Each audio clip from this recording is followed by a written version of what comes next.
Good evening, everyone, and welcome to the June 2nd meeting of the Ann Arbor City Council. If you're able, please rise and join us for a moment of silence, followed by the Pledge of Allegiance.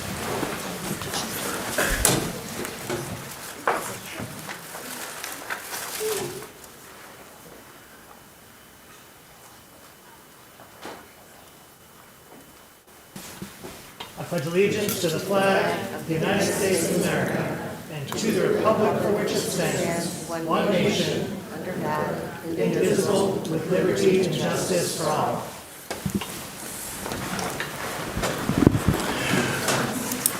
Would our clerk please call the roll of council? Councilmember Dish? Absent. Councilmember Harrison? Absent. Councilmember Watson? Here. Councilmember Malik? Here. Councilmember Radina? Here. Councilmember Ghazi Edwin? Here. Mayor Taylor? Here. Councilmember Iyer? Absent. Councilmember Ackman? Here. Councilmember Briggs? Here. Councilmember Cornell? Absent. We have a quorum. May I have a motion, please, to approve the agenda? Moved by Councilmember Radina, seconded by Councilmember Watson. Discussion of the agenda. All in favor? All opposed? The agenda is approved. Do we have communications today from our city administrator? No, Mayor. We do have the pleasure of a number of introductions today. Our first introduction is from the Chair of our Independent Community Police Oversight Commission, Chair Carter. Chair Carter, you have the con.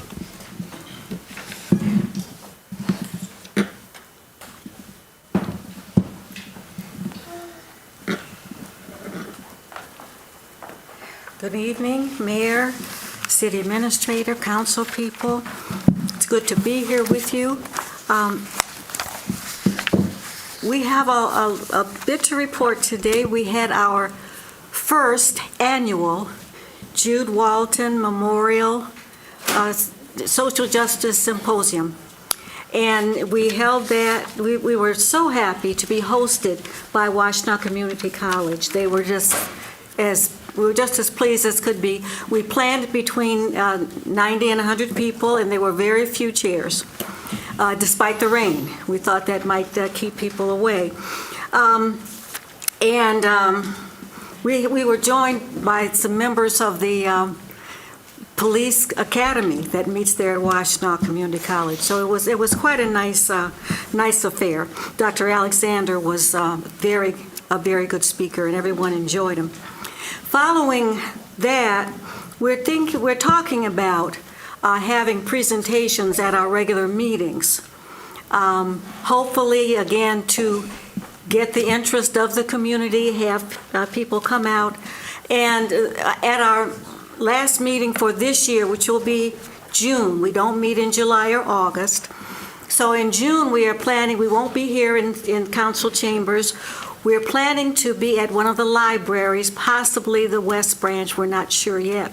That will go out in an email. But we've asked Dr. Kevin Karpiak, and I know that some of you are familiar with Dr. Karpiak, but he is a very well-known expert on police, and he spoke for just a few minutes at the symposium about the history of policing, which was very interesting, and we got a lot of comments back. And so we've invited him to come speak for about an hour at the beginning of our meeting. So if any of the community is invited to come out, I think you're going to enjoy it and learn a lot, and if you don't want to stay for the rest of the meeting, that will be fine as well. So that is our meeting in the last Tuesday in June. We are losing one of our initial members, Commissioner Bonnie Billups. His last meeting was in May, and we are certainly sorry to lose him. So there will be a vacancy. And so if anyone would like to apply, we're happy to take applicants as commissioners on the Police Oversight Commission. We will be having a table, as we did last year at Juneteenth. We'll be joined by two other commissions, the Human Rights Commission and the Commission on Disabilities.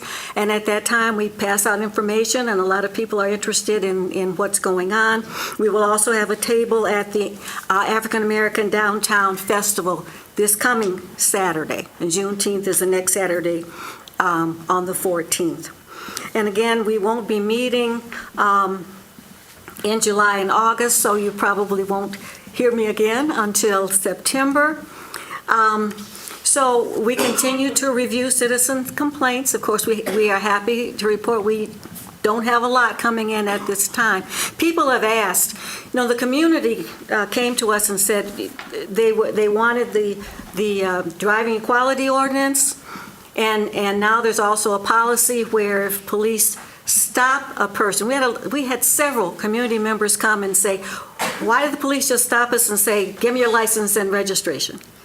And so Chief Anderson has instituted a policy that says when you're stopped in a traffic stop, the officer is to give you his name and the reason why he stopped you. And people say, well, how are you going to enforce this?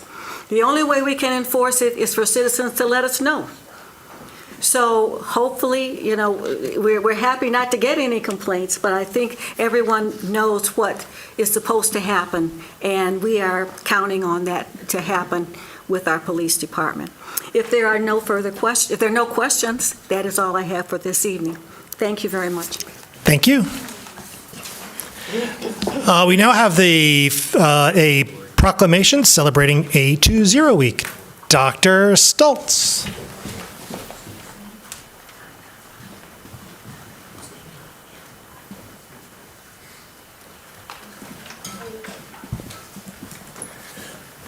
Good to see you. Good to see you as well. So as folks know, we do a lot of different things at the City of Ann Arbor.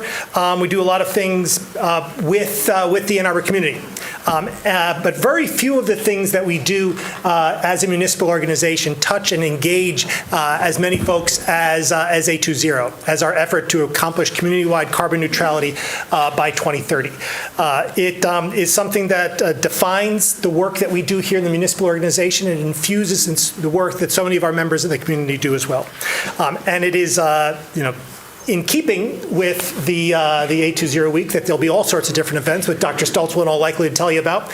But in any event, it is just my great pleasure to proclaim this to be A20 Week and to present a proclamation, which I'll not read all through, but basically it says A20 is super good. Our goal to accomplish community-wide carbon neutrality is foundational, and we as a community are excited to do it. Dr. Stoltz.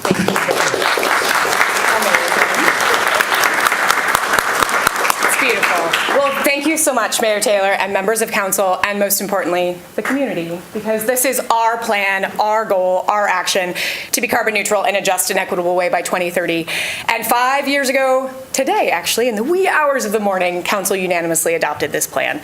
And so this week is A20 Week. We are celebrating. We have 25 more events going on. So if you missed us yesterday, don't fret. It's fine. Join us in the community. Everything from ward parties with your council members will be out in the community, to trivia, to board games, to lots of fun different ways to engage with the collaborators who make this possible. So I just want to give gratitude back to the entire community for saying sustainability is a value we hold, and not just saying that, showing up day after day. Thank you very much.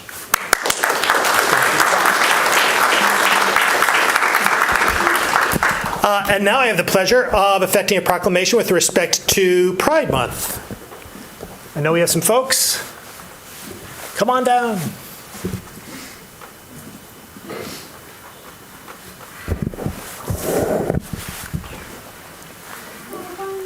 Welcome. Welcome. And so June is Pride Month, and while we have in Ann Arbor the Pride Month festivities extend all the way from June, including August, we nevertheless have the pleasure of declaring LGBTQ plus Pride Month here for the City of Ann Arbor at the table and in our community.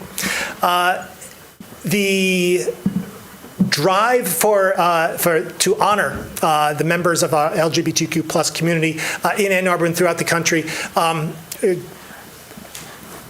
is foundational to the work that we do here at the City of Ann Arbor. In the City of Ann Arbor, we're founded on pluralism, we're founded on engagement, we're founded upon the recognition that all peoples comprise our community. And we are just so grateful and to have a strong LGBTQ plus history here in the City of Ann Arbor, dating all the way back to the election of Kathy Kozachenko and her predecessors too at this table. And we have in our lifetime we have seen great strides with respect to the recognition of full and equal rights.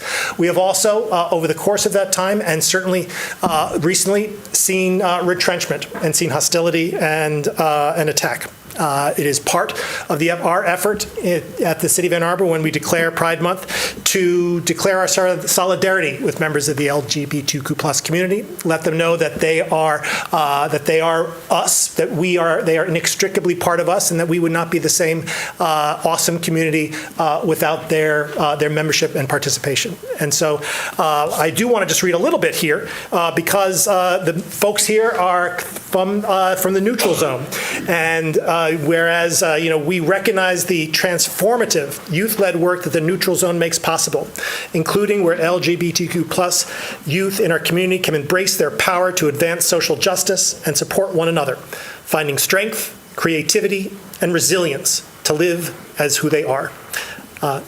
Therefore, we declare Pride Month, and I couldn't be more proud to have you here. So thanks very much. The floor is yours. Hi, I'm Juniper. My pronouns are they, them, and I am a rising junior at Community High School. I'm on the board of directors at the Neutral Zone, and I am also the lead of Consent Matters, a program that talks about and uplifts consent at the Neutral Zone. My name is Aiden. I use he, him pronouns. I'm an incoming senior at Washtenaw Technical Middle College. I'm a board member here at Neutral Zone, and I'm also Riot Youth's youth facilitator. Riot Youth is our queer activism group here at Neutral Zone. We work on trying to make sure there's a safe space for queer teens in Ann Arbor. General appreciation. Thank you for giving us this opportunity to talk to you, and thank you for continuing to support queer communities in Ann Arbor, and especially the teens. The Neutral Zone has been an incredibly valuable space to have as a queer teen. It truly has provided a safe space for not only me, but for many other teens of all identities, and really normalizes these queer identities. There absolutely should be more spaces like the Neutral Zone so that any teen can feel the support and be given these opportunities no matter their identity. One of the things that we are working on at Neutral Zone is the Rainbow Resistance Project. It is 3 phases of a project to help teens be more resistant to stuff that is happening in our communities. So our first one is mental health and visibility, so teens know that they are not alone in whatever situations they are in. Our second one is presentations for school admins to inform them on what is happening with teens in their community and how they can be a help to them. And our third one is Queer Prom, making it bigger and better and more accessible to more teens in the community.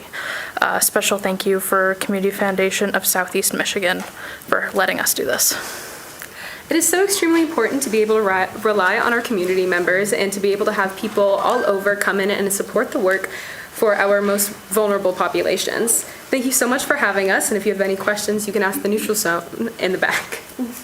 And you can see our website.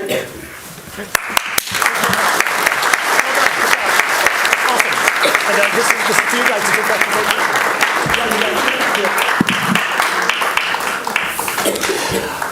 And now we have the Ray Detter Local History Awards with respect to Scarlett Middle School students. So we've got Chris Crockett, around here somewhere. Excellent. And Jeff Cabot. Before turning the mic over, I just want to say very briefly that, well, Ms. Crockett will describe the great and good things done in connection with the Ray Detter Local History Award, but for my part, and surely I think I can say without fear of contradiction on the part of the council, we are just so excited to have this ongoing award, and thanking you so much for it. You're welcome. And thank you so much for participating and leading it yet again. And crucially and importantly, thanks to all the caregivers and students who have made an effort to learn about our amazing local history and to grasp and be a part of it. So just thank you all so very much.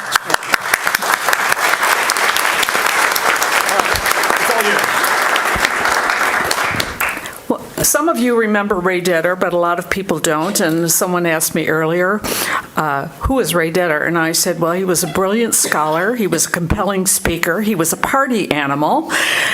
He loved history, had a PhD in history, and he wrote his PhD dissertation about Loyce Douglas, who was a fiery preacher here in Ann Arbor who denigrated Germans because he didn't like Germans. So Ray was a lifelong learner, even until well into his 90s. He was still working on his Spanish all the time for trips he loved to take to Spanish-speaking companies. And for the past 2 years, we've had middle schoolers who have been submitting projects, and specifically middle schoolers from Scarlett, and they're really impressive. This year, all of the projects were from sixth graders, and they submitted their projects with cover letters and descriptions, and they were all computerized, and they had bibliographies, and I thought, I wasn't doing that when I was 11 years old. So these are really outstanding young people, and I'm going to turn over the mic now to Jeff Cabot, their teacher, who will announce the names of the winners, and then they're going to get their picture with the mayor. Thank you, Chris. We ask our sixth graders to do research projects, and we encourage them to choose local history connections. And we say, if you choose something local, we'll enter you in the Ray Detter contest and see what we can do. With our seventh graders, who we have a number of here as well, they do an action project, and we encourage them to have a local connection. And again, if they do that and want to enter this contest, we ask them, and here they are. So we have a lot of students to introduce. I'm going to introduce their names one by one. As I say your name, you're going to find your way up front here. And we decided you're going to face the council as you come up. Sure. Behind us or in front of us? We're just going to fill the space. Well, we're going to fill this space. We're going to fill the space. So I'm going to name a student's name, and I will give a brief synopsis of what their project was, 5, 6, 7 words. If we were to clap after each person, it's going to really stretch things out. So let's wait till everybody's up here, and then we can give the students a round of applause. We're going to start with Abby Wolf. Abby did a project on the history of Scarlett Middle School. Georgie Bussey. Georgie did a project on the history of Mitchell Elementary and Scarlett Middle School. Come on up, Georgie. Max Wilson. Max's project was on the effects of the Holocaust in Ann Arbor and on people from Ann Arbor. Sorry, speak of the microphone so the people at home can hear you. Oh, right on, sorry. All right, it's all good. Max Wilson's project was on the effects of the Holocaust in and around Ann Arbor. Safwana Hassan. Safwana's topic was financial problems in Ann Arbor. We have a group of 6th, 7th graders who recognize that there is no Wikipedia page for Scarlett Middle School. They undertook that challenge. They successfully have collected all they need and categorized it and are in the process of trying to get it up on Wikipedia, but there are some communication challenges with the greater Wikipedia. Those students are Seda Engling, Victoria Chow Vasquez, Irsa Hanna, Delara Toon, Genevieve Jane, and Izzy Kemp. Hazel Fredrickson is not with us tonight. She did a project on the history of buildings at the University of Michigan. Joshua Briscoe and Abram Zachary did a project on the history of Ann Arbor.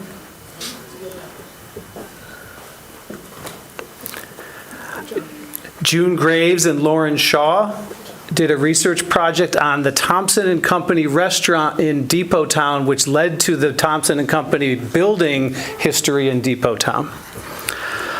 Layla Tapp Hall did a project on the Huron Valley Humane Society and its history and services. Sarah Bergman combined her hobby of crochet with her interest in local history and explored 4 or 5 iconic places in Ann Arbor and left little crochet things there for people to see and perhaps pick up, and gave the mayor a crocheted piece this evening. Absolutely. Camilla Harris. Camilla did a project on Ann Arbor restaurants. Sierra Lawler and Liana Madi, their project was on the U of M women's basketball program and its history.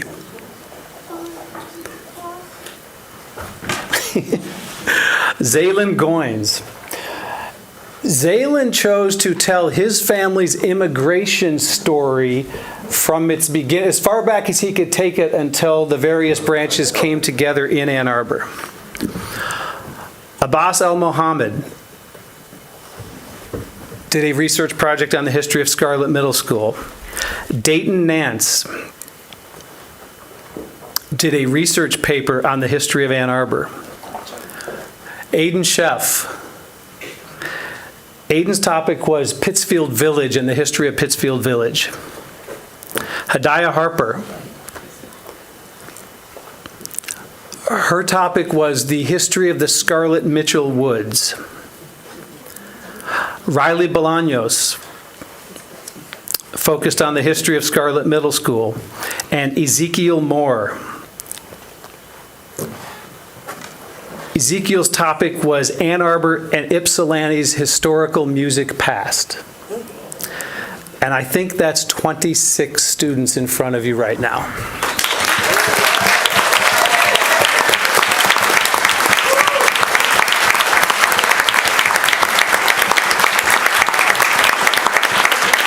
We're going to try to bring the group together so we could get a photograph. And I'm going to let the mayor take charge of How about this. Councilmember students want to stand up and behind us? You join in? You join in?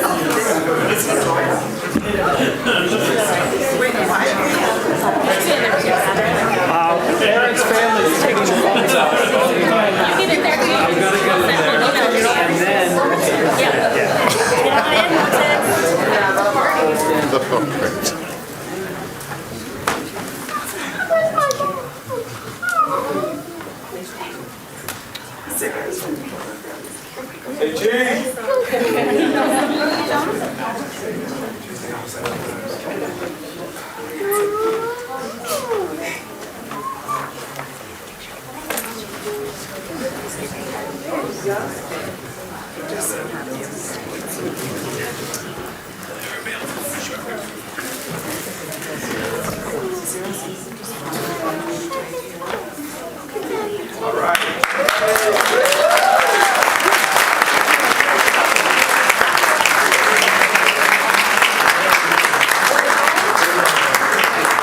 Thank you.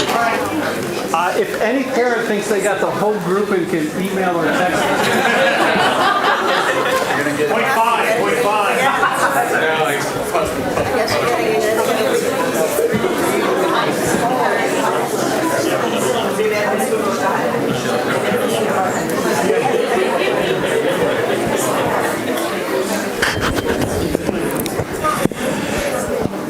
And now history doesn't stop. And so, in addition to having learned a little bit more about Ann Arbor history as a result from Scarlett Middle School, we also have a great history in our built environment. And so it is our annual opportunity to award and recognize folks who have paid particular attention to historic structures, entities that have paid particular attention to historic structures. And so I turn over the microphone to Susan Weinberg. Thanks so much. Oh, and Ms. Thatcher. Good to see you. That's a really hard act to follow.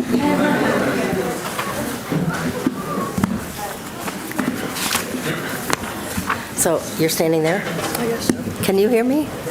Okay.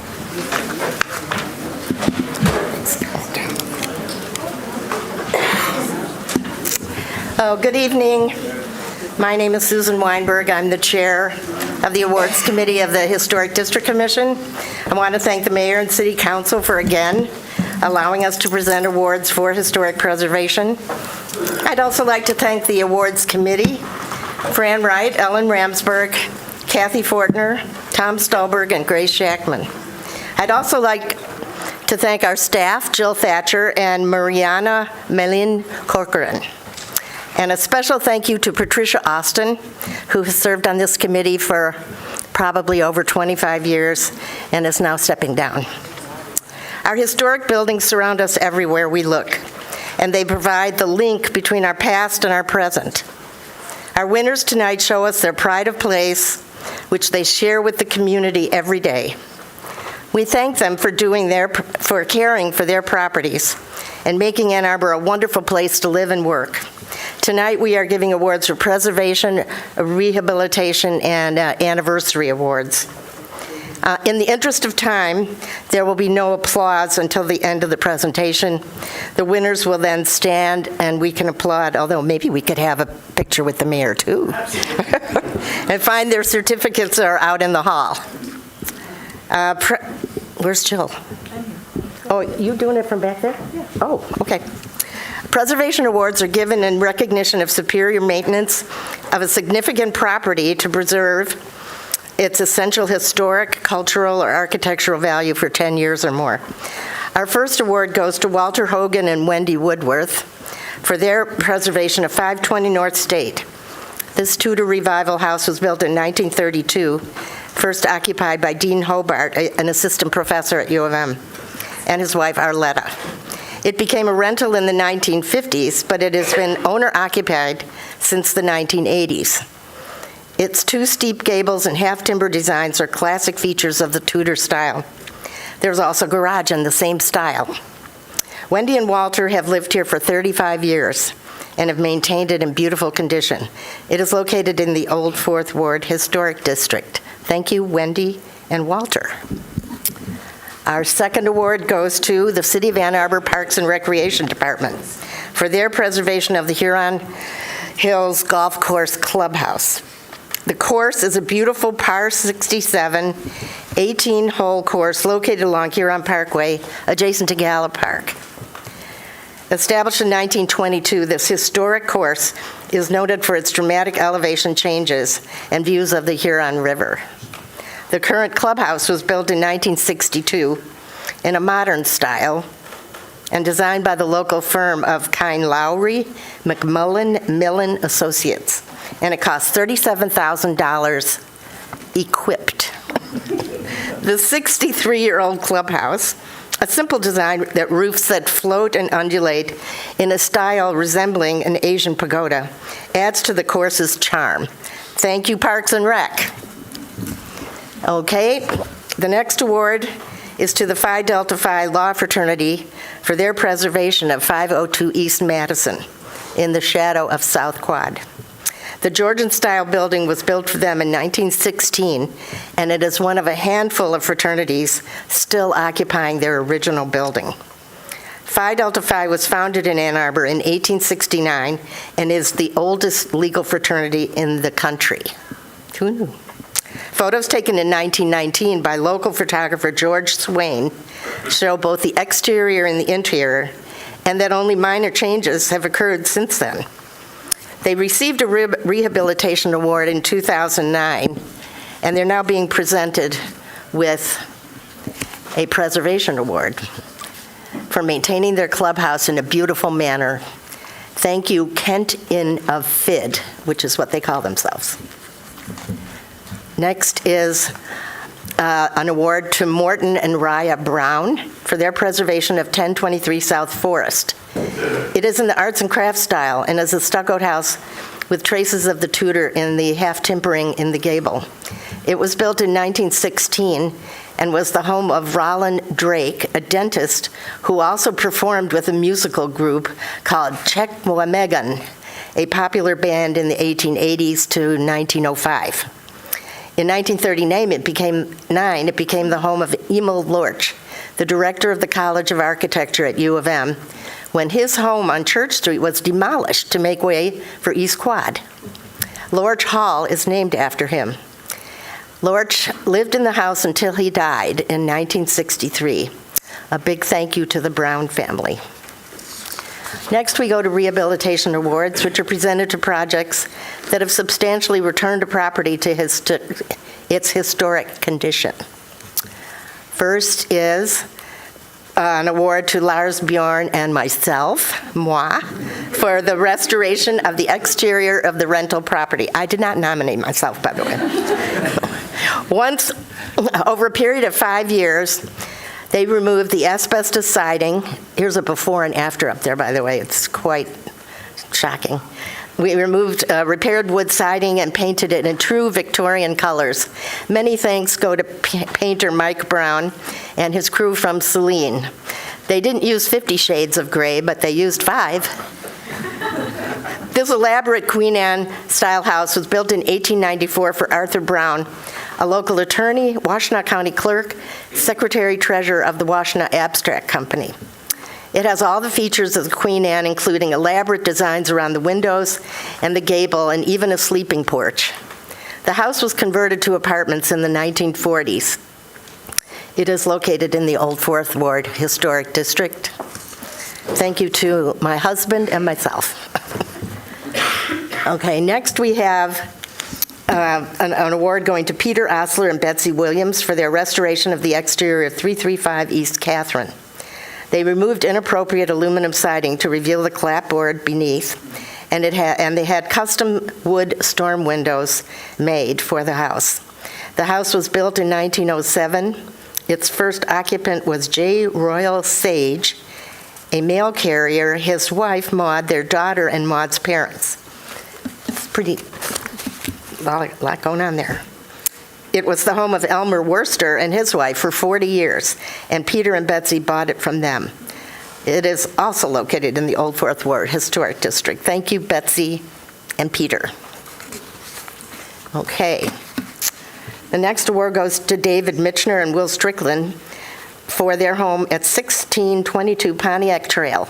A glorious explosion of color as you drive out of town along this beautiful road. The house was built in 1890 for and by August Fruhoff. His occupation as carpenter explains the elaborate detailing on such a small house. He died in 1899, but the house remained in his family until 1930. This elaborate Queen Anne cottage displays features of the revival styles of the 19th century, including Gothic revival with its steeply pitched roof lines, pointed vertical siding, and intricately carved ornamental trusses, and the stick style with its Eastlake-inspired window trim. It also has sunbursts, which are a popular feature of the Queen Anne style. The current owners have lived here since 1991 and have done a magnificent job in restoring the woodwork and siding. Check out the garden, too. Mitchner works for the Mathi Botanical Gardens, and it shows. Thank you, David and Will. And the next award goes to Robert Rubin for rehabbing his property at 321 East Ann Street, which is right across the street. That is in the Old Fourth Ward Historic District. This vernacular Greek revival house was built by widow Sylvina Cowles in 1878. She and her husband, Martin Cowles, a physician and surgeon, lived in Lower Town and were early pioneers from upstate New York who came to Ann Arbor in the 1830s. He was the first physician to practice in Ann Arbor. She died in 1891 and willed her house to the First Baptist Church, which used it as a parsonage until the 1920s, after which it was converted to apartments. Rubin removed an inappropriate concrete stoop and replaced it with an appropriate 19th century design. I'm sorry, we don't have a photo of the inappropriate stoop. We would also like to recognize Rubin's great preservation work on his other properties in the Old Fourth Ward. Thank you, Bob. Next award goes to Milliken Realty Company for their work at 100 Huron View Boulevard. The builder of this wonderful brick Gothic revival house, now used as office space, is unknown. The porch was recently repaired and repainted. The double gables on the front elevation with gingerbread trim are unusual for Ann Arbor. We would also like to give a shout out to buildings that are off the beaten track, and this is a lovely one. Thank you, Milliken Realty Company. Now we have a special merit award given in recognition of exceptional or unusual projects, groups, landscapes, and people. This year we recognize the Old Fourth Ward Association, which won the Community Award last year from the Michigan Historic Preservation Network, a statewide organization. The Old Fourth Ward Association was organized in 1984 and holds meetings several times a year on topics of interest to the community, including pedestrian safety, signage, garbage, parking, zoning, gardens, and much more. It publishes a newsletter twice a year. Much of the credit goes to Jeff and Chris Crockett, and earlier to Ray Detter. Names you've heard earlier tonight, who are tireless in their work for the association. Last year was unusually busy for the association with its work for the bicentennial. They developed a quiz with 200 historical questions, set up a timeline of events for the last 200 years, and helped organize a 200th birthday party at Liberty Plaza. They did this all while keeping their beautiful Queen Anne house in tip-top shape. We tip our hats to Jeff and Chris and thank them for their energy and commitment to their neighborhood and the entire city. Okay, we have 4 anniversary awards this year. That's a record. The first anniversary award goes to Hilding Manor at 2220 Washtenaw Avenue, which is celebrating its centennial. This Tudor Revival building resembles an English country estate, but actually holds 8 6-room condos, which were formerly apartments. When it was built in 1925, these apartments were the epitome of urban living, with large rooms, air conditioning, and even maids' quarters. Apartment living was just beginning to appeal to the wealthy at this time period. The building was designed by Detroit architecture firm of McGrath, Doman, and Page. The half timbering on the front facade complements the symmetrical stone Tudor arches. Other design features include a steeply pitched roof punctuated by chimneys and groups of double-hung, multi-paned windows. Since it was and is a cooperative, owners share responsibility for the grounds, the exterior, water, and heating. They received a preservation award in 1990 and are now being honored on their centennial. Group Homes Association is their official name. Thank you, Group Homes and Hilding folks. Oops, should get to the next page.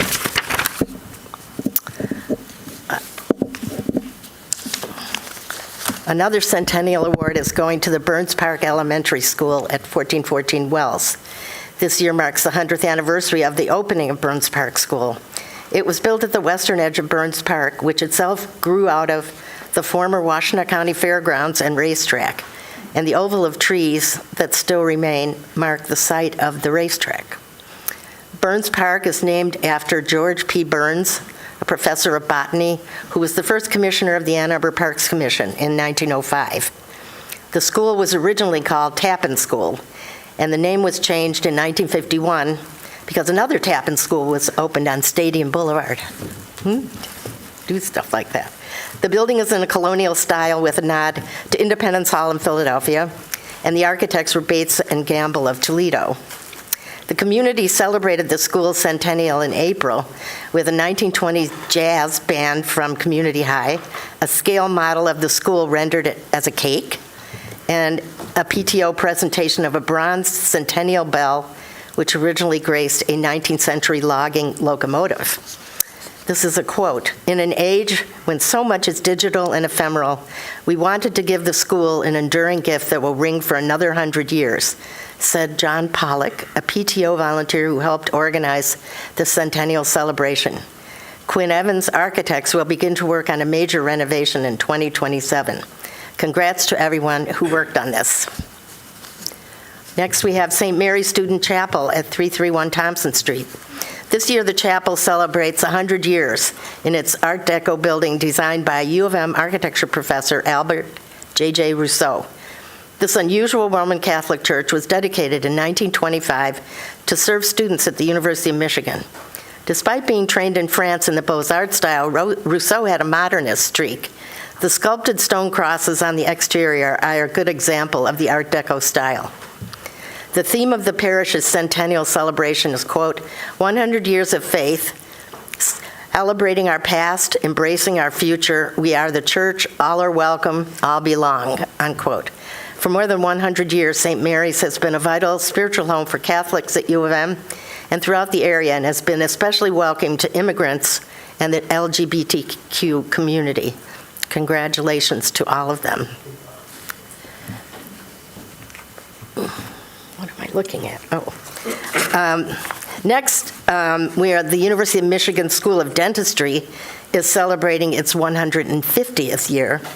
That's a sesquicentennial. The next one, I don't know.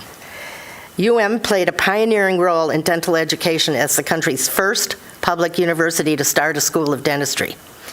First called the College of Dental Surgery in 1875, it became a leader in transforming dentistry from a craft to a profession. Since then, it has gained global recognition for its many contributions to public health and the profession of dentistry. The school is at the forefront of dental education. You can experience yourself by visiting the Cindy Hughes Museum on the ground floor of the dental school on Fletcher. We applaud the dental school for its contributions to the science of dentistry and to the city of Ann Arbor as well. And last but not least, the University of Michigan Medical School is celebrating its 170th year with events throughout the year. The school began in 1850 in a Greek Revival building with massive columns which greeted the first medical class of 95 students and 5 faculty. No one could imagine what they were embarking on in Ann Arbor, then a small backwater in the higher education universe. The city itself was only 25 years old when the med school opened. From this single building was born a statewide academic health system now known as Michigan Medicine. It is now one of the world's most respected centers of biomedical education, research, and advanced clinical training as one of the highest-ranked healthcare systems in the country. There's a little bit more.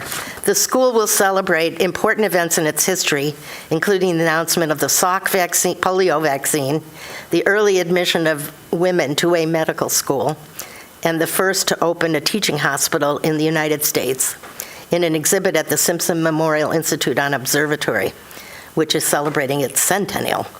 Dating from 1925, it's an Albert Kahn designed building and was built to study blood disorders. Today it is a medical history center. Michigan Medicine will also have an exhibit at the Washtenaw County Historical Society Museum on Main Street in the fall. Artifacts, images, and maps will be on display. Congratulations to Michigan Medicine for all its many years of success and for putting Ann Arbor on the medical research map. And now, would everyone who is a winner please stand up and get applause?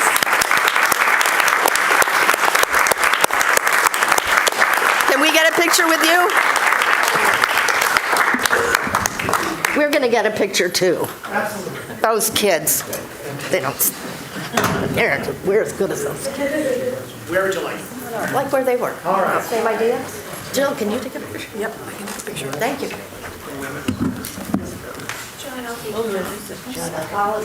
There you go.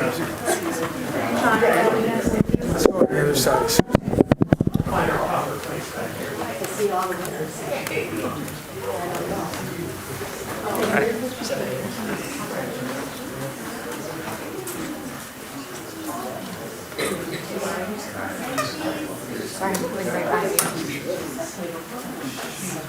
ready? Say local history. Thank you all. Thank you.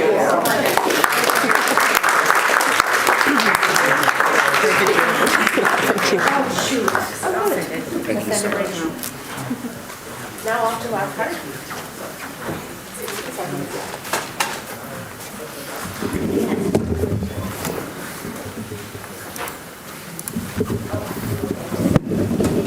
We now come to public comment reserve time. Public comment reserve time is an opportunity for members of the public to speak to council and the community about matters of municipal interest. To speak at public comment reserve time, one needs to have signed up in advance by contacting our city clerk. Speakers in all instances will have 3 minutes in which to speak, so please pay close attention to the time. Our clerk or the time clock will notify you when 30 seconds are remaining and when your time has expired. When your time has expired, please conclude your remarks and cede the floor. Our first speaker today is Ginny Rogers.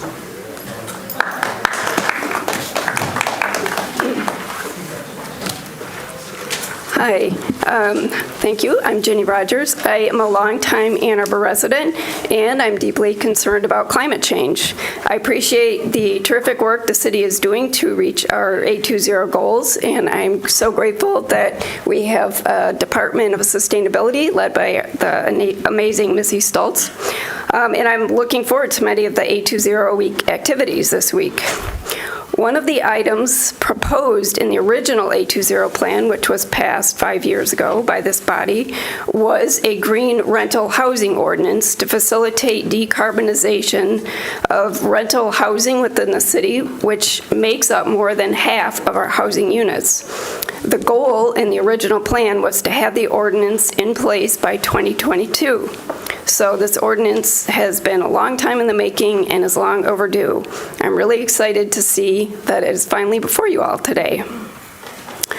I'm disappointed that some property owners have been working so hard to oppose this proposal rather than acknowledging that they share responsibility for reducing our community's greenhouse gas emissions and improving the efficiency and comfort of their housing.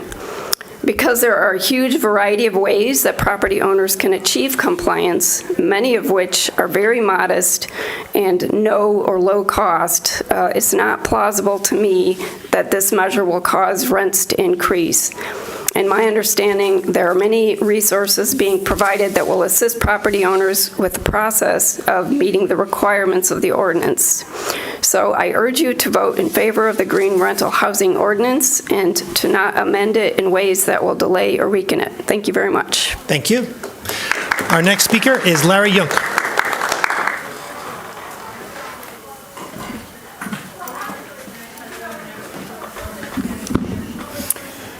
I am Larry Junk, mostly retired after a long career of practice teaching and research at University of Michigan Medical School.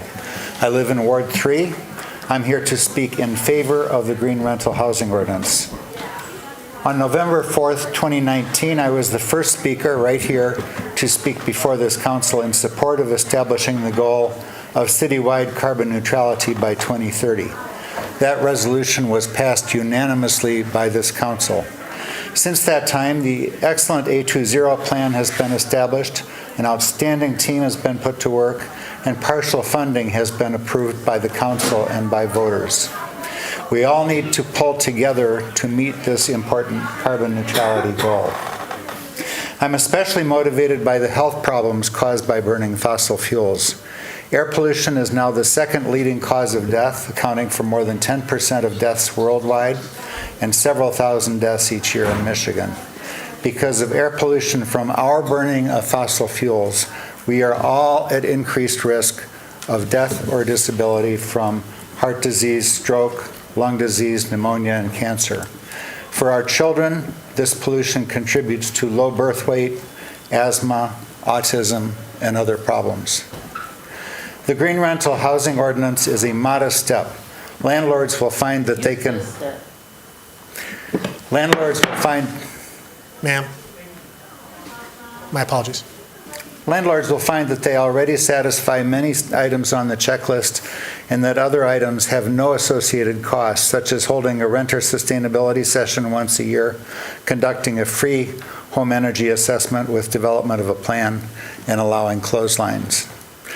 Landlords using the checklist will have 12 months before their first inspection and 3.5 years to meet the higher requirements of compliance period 2. Landlords say, why do you single us out and not homeowners? They raise a valid question. I recommend that the City Council respond to this not by delaying the standards for landlords, but by developing standards for us homeowners to improve the carbon footprint of our homes. I urge you to pass this resolution, not to delay it, and not to substantially weaken it. The health of our world and its people, including the citizens of Ann Arbor, depends on it. Thank you. Thank you. Our next speaker is Diana Watches.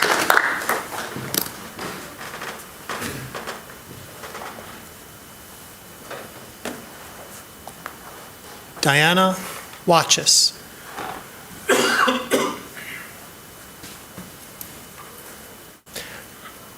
Our next speaker is Ken Garber.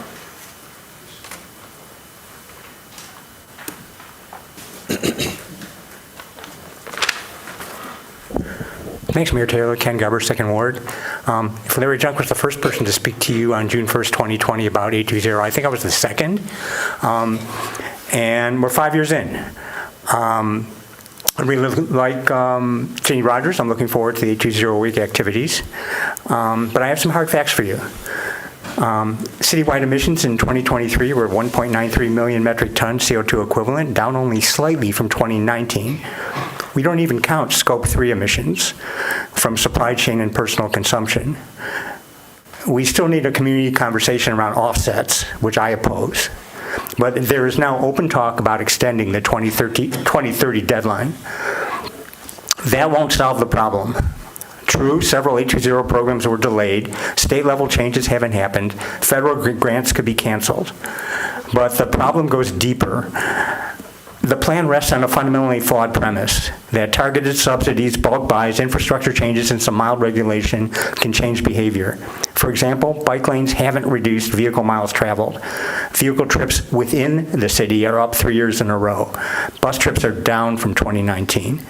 Gas in new buildings was supposed to end in 2022, but the Marriott going up across the street right there will burn gas for decades to come. Many other buildings too. OSI and its partners are doing great things, but they're not lowering emissions. In my view, that's because 820 implies that the transition will not only be painless, but joyful. It's a fallacy. Just like green growth, you won't find the word sacrifice or the phrase living with less in the 820 plan. That's right. And, excuse me?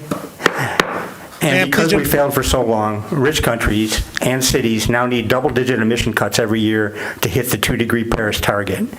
That means radically slashing consumption, denormalizing driving, flying, gas, new stuff. We must all cut back, especially the wealthy who are the biggest emitters.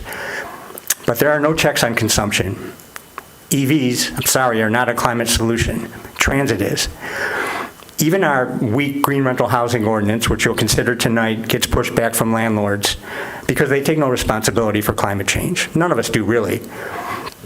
By the way, I agree with Jenny Rogers and Larry Junk on the ordinance, but I also commend Councilmember Harrison for taking renter concerns into consideration because I believe there's a real chance that landlords will retaliate even though the ordinance really doesn't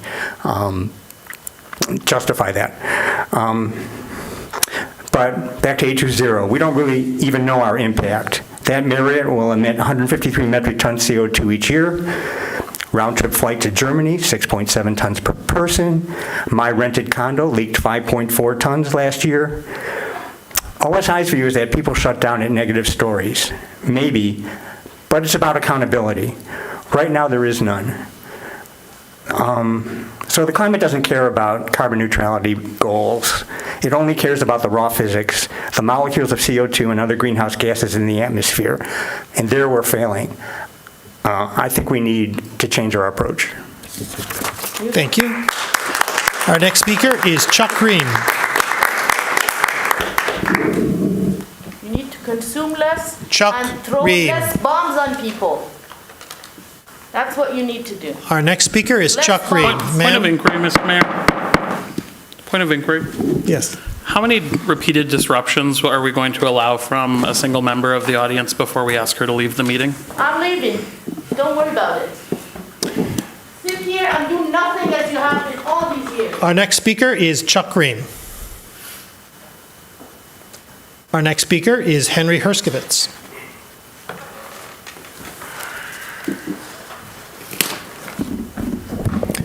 Good evening. I bring good news to Council tonight. It's the publication of the Holocaust Encyclopedia by the Academic Research Media Review Education Group and can be purchased for about $100 from the Committee for Open Discussion on the Holocaust website. Here it is in print form. More good news for Ann Arbor High School students is that there's a free online version where they can access this information. Let's show how this reference book can be used. Early last month, the BBC published a story by Sonia Mather entitled "Family Haunted by Nazi Lampshade Made of Human Skin." The article describes how the Baroness Lynn Golding, age 91, remembered her father bringing home a lampshade made from human skin seized from a concentration camp and brought home for evidence. Let's assume one of our students reads this article and wants to check out its veracity. He can now access the Holocaust Encyclopedia and read the section on lampshades of human skin, page 325. There he will read, in an interview with that SS Judge Conrad Morgan granted the British historian John Toland years after the war, he insisted that the stories about Ilse Koch using tattooed human skin for lampshades and other objects were unfounded legends. He had searched the Koch household himself during the war when investigating crimes committed by Ilse's husband, without finding any such objects.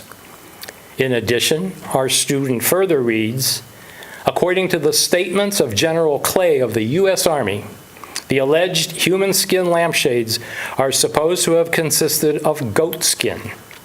At the Buchenwald Museum, supposed eyewitnesses claimed that the existence of such a lamp, although they also claim it was conveniently destroyed without a trace in 1941.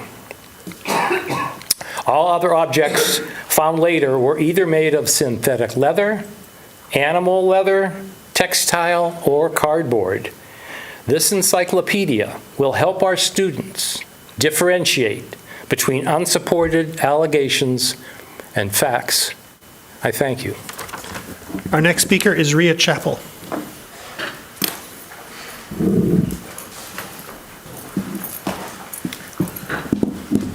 Hello, my name is Rhea Chappell, and I'm a resident of Ann Arbor in Ward 1 and a member of the Huron Valley Democratic Socialists of America. I wanted to speak today about the city's policy on federal immigration enforcement. Over the past 5 months, we've seen an escalation of our country's already draconian immigration laws as the Trump administration has sought to expel immigrants, undocumented or not, from this country and has greatly empowered ICE, the FBI, and other agencies to carry out these mass deportations.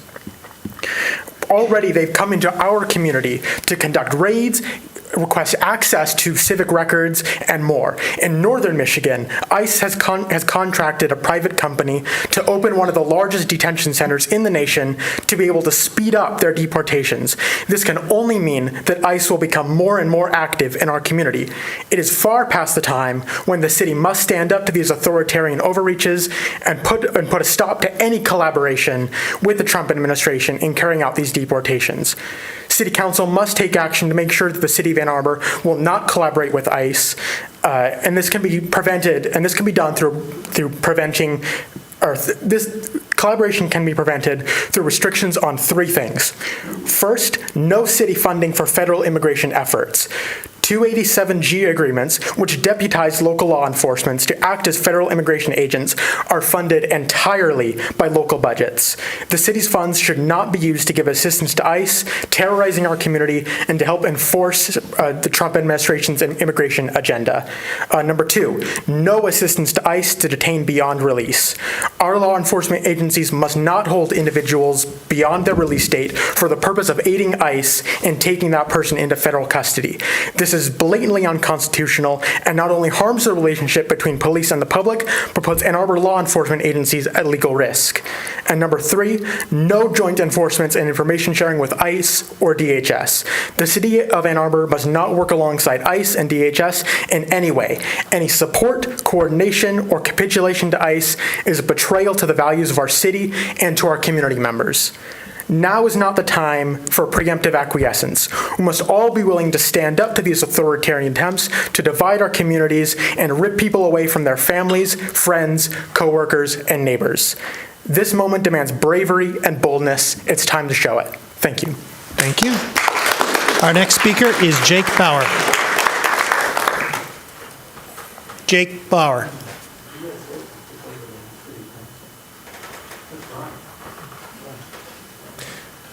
Our next speaker is Peter Corradi. Peter Corradi.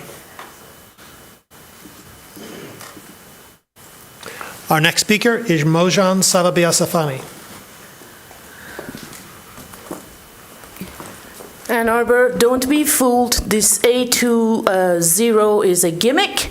There is no way this teeny little town can even make the smallest dent in carbon emissions. This is to keep you busy while they keep pumping money into bombardment of the rest of the world. Gaza has endured 7 times atomic bomb that the government of the United States dropped on Hiroshima. There is no school, no hospital, no university, nothing left. And that has been carried out with the money that the United States gives to the Zionist, racist, rapist state of Israel. Hundreds and thousands of people are dead, and more are dying every day. I have given this body that is sitting right in front of me, this despicably, unbelievably inhumane body, many times I've asked them to pass a resolution that says, cut off the military aid to Israel. Our mayor, our council members have declined time and time again. Their hands are as bloody, if not more bloody, than those who press the button and shoot children. They have protected this Zionist, rapist, racist state that is Israel. Our mayor has said prayers to the Zionist, racist, rapist state of Israel. To the shame of him, he has prayed for the state of Israel while they are murdering people. That is what he has done. Our council member here, Ms. Ayer, has accepted money from friends, old friends of Israel Defense Forces. So you can see who you're dealing with here. People who are committed to supporting and saving Israel's ass. But I have something to tell you. History tells us Israel is gone. It'll be gone. It'll be gone, and there would be nobody will remember Israel. What they will remember is disgust. But you guys, you are responsible to speak up. If you say nothing now, you will be exposed, as you have been, to the people who are watching you keep silent at the time of a genocide. And they will kick you out. There is still elections in this country, even though they're rigged, even though you get up there with the money that your buddies give you so you can be elected and re-elected. Still, there are elections. We will kick you out, and we will get up there and we will stop fooling people with crap like A20 and stuff like that. We will kick you out and we will build it anew because the people can do it. Free Palestine. Thank you. Stop arming Israel. Thank you. Our next speaker is Blaine Coleman. The resolution we have been demanding for 22 years says we are against military aid to Israel. Israel has killed and injured about 200,000 people in Gaza in the last 600 days with your tax money, with your political support. I'm talking to the Ann Arbor City Council. The Ann Arbor City Council values Palestinian life less than it values insects. That's not hyperbole. The Ann Arbor City Council jumped to approve a resolution to protect insects and encourage people to mow their lawns less, which we do, by the way. Well, if you care about insects enough to pass a resolution, to take your city council time to pass a resolution for insects, you can damn well take 10 minutes and approve a resolution against military aid to Israel. You know we are in the middle of a Holocaust against the Palestinian people. And I know something about Holocausts. All of you do. You can see one happening right in front of your face in Gaza right now. The mayor did publicly read a prayer for the state of Israel. What an eternal shame. This is while Israel was bombing the hell out of the Gaza Strip and murdering countless Palestinians. And yes, council member Jen Iyer did take campaign money from old friends of the Israel Defense Forces. That does not mean the city council cannot be compelled to listen to reason and approve the resolution against military aid to Israel. And if you don't be shocked if the local DSA primaries you, runs against you, and throws you out at election time. There's a very big Democratic Socialists of America chapter in Ann Arbor. Don't be shocked if that happens. If you value the people so little, if you are so viciously racist against the Palestinian people, don't be shocked if you get primaried and thrown out of office. From the river to the sea, Palestine will be free. From the river to the sea. Thank you. Our next speaker is Jeremy Haley. Thank you guys. You are our only hope. These guys aren't. They will drag you to all kinds of stuff and not the important stuff. Jeremy Haley, Ipsy Township. Thank you for keeping the decorum and asking for the noise to go down in the halls. That's nice. When I went to college, and I took one of the parking jobs, and while I was being trained, we went to a section of the college and found a car parked in a handicap spot. The person that was training me said that was the vice president's car. I said, so why does he have a handicap tag to be parked there? So I proceeded to still give him a ticket. Hence, he didn't like that. Hence, I didn't last long at that job. The next one I was working at West Ann Arbor at a chemical plant factory making things. I was the plant chemist. The owner of the factory did not want to do the right thing for environmental factors. I kept asking for the stuff to treat what I needed to treat, to fall out what I needed to fall out so I can collect it so it wouldn't hit the system. They neglected to do that. And while I was there over the time, they deceived the people who would come and do all the water tests, because the people who would do the water test from the city would say, hey company, we're going to be out there at 10 o'clock Monday. Some company owners will take advantage of that, like mine did, and said they knew the certainty of it. People would be at their machines running things through the machines, but running only water through the machines. So when the people would come test the water, what do you think they found? Hey, you guys are doing pretty darn good. You ain't doing nothing wrong. And, I couldn't put up with that. I kept complaining. So they wound up firing me. And essentially, a week after my daughter was born, I called the DEQ at the time and reported every violation that they were doing, because I knew every one they were doing, because I knew all of it. And they were eventually shut down.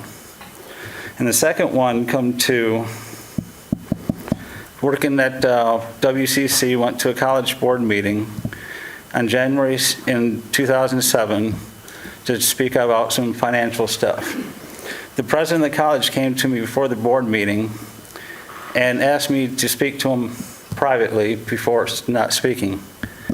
And I did that, and 2 weeks later I was called to the Dean of Math and Natural Sciences, and my grant was reallocated. And I'm running out of time, but the policy I was fired on was an unofficial spend it or lose it policy of government. Thank you. Thank you. Are there communications today from council? Councilmember Briggs. I'll start with apologies to the public who had to listen to a Holocaust denier. As you notice, we always turn our back on that. Just before I go into a few announcements, I wanted to address one of the questions that got raised, or requests that got raised during public comment. I'm glad folks are asking us to make sure that we are on the right side of immigration enforcement policy. I encourage you to take a look at our 2017 resolution that was passed. I'm happy to send it along. It addresses many of the issues that you raised, so happy to share that with you. On to some good news. We heard about A20 week coming this week. Just wanted to make sure that folks drew attention to the Ward 5 party that's happening at West Park on Wednesday night, so make sure you check out invitation to that.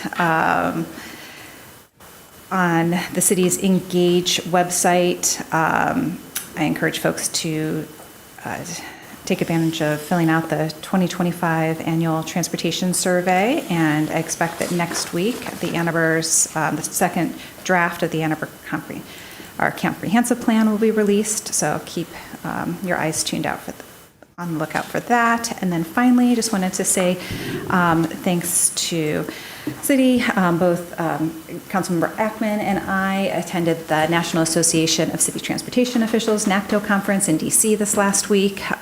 It was a great conference where we got to learn about best practices and transportation policy and visit some of the transportation infrastructure there. I'm sure we'll send around a report to folks so you can see more what we learned, and some pictures of one of the great things that DC is doing is some of their public art, which they allow some of their residents to work with the city, and we saw a lot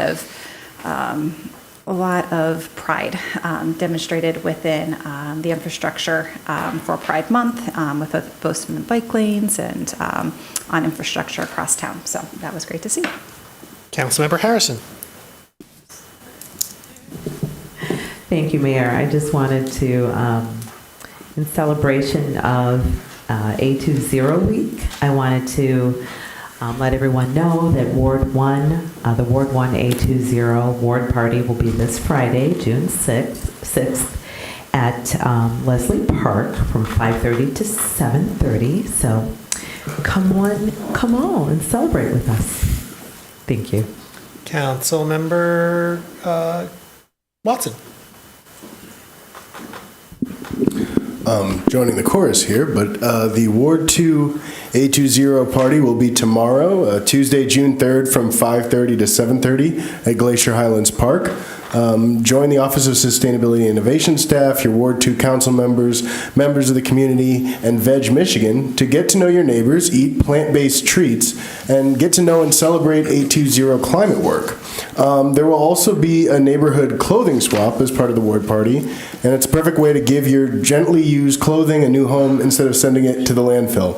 And you might just find an item of clothing you've been looking for without having to buy it new. Each person can bring up to 5 articles of clothing in good condition, no stains, rips, or holes.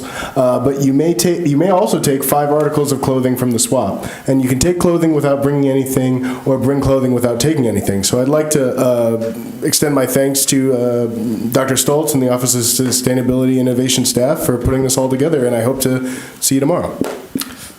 Councilmember Mallet. I had the pleasure of running in my 5th straight Dexter to Ann Arbor half marathon yesterday. I've run a number of races in my life, but the Dexter to Ann Arbor race is definitely one of my favorites. It's hard to truly understand how much work goes into putting something on like a race for thousands of participants, but the Ann Arbor Track Club does an amazing job. Race organizers have also placed a huge emphasis on sustainability, perfect for A20 week. They have achieved the incredible result of a nearly 100% landfill diversion rate.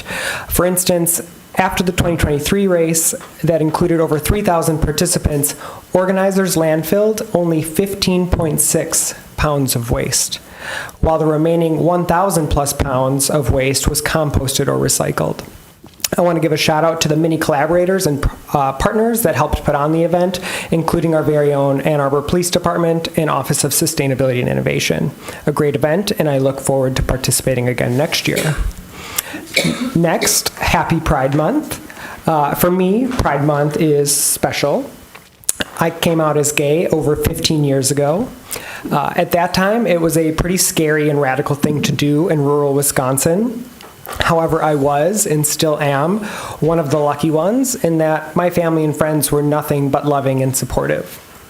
In the 15 plus years since then, I have learned that coming out is a repeat act.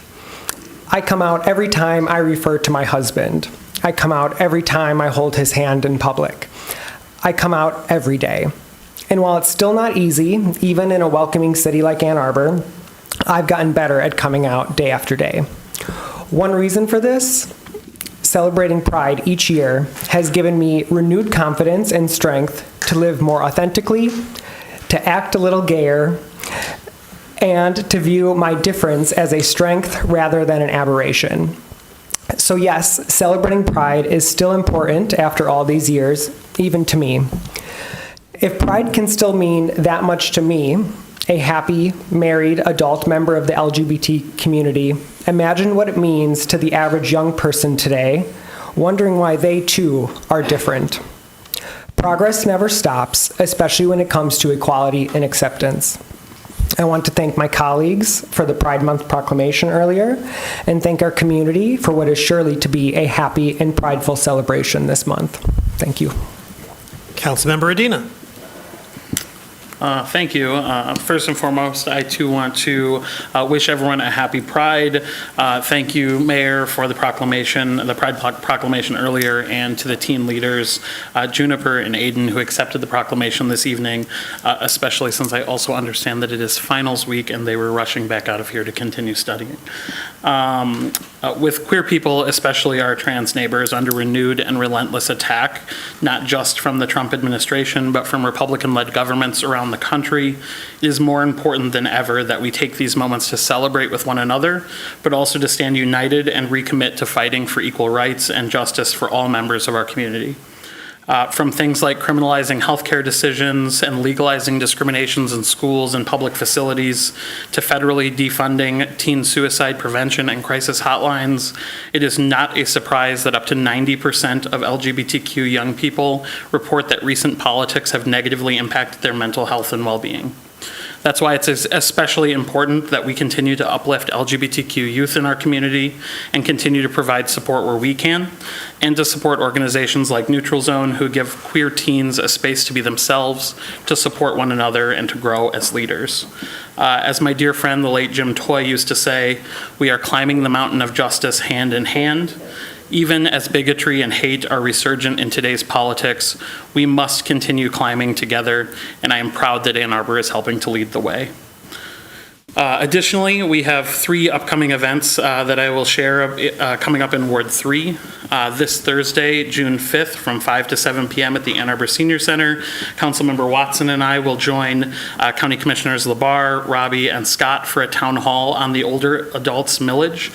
This is an opportunity to hear about the county's work to date, ask questions, and provide feedback about how these critical dollars should be spent.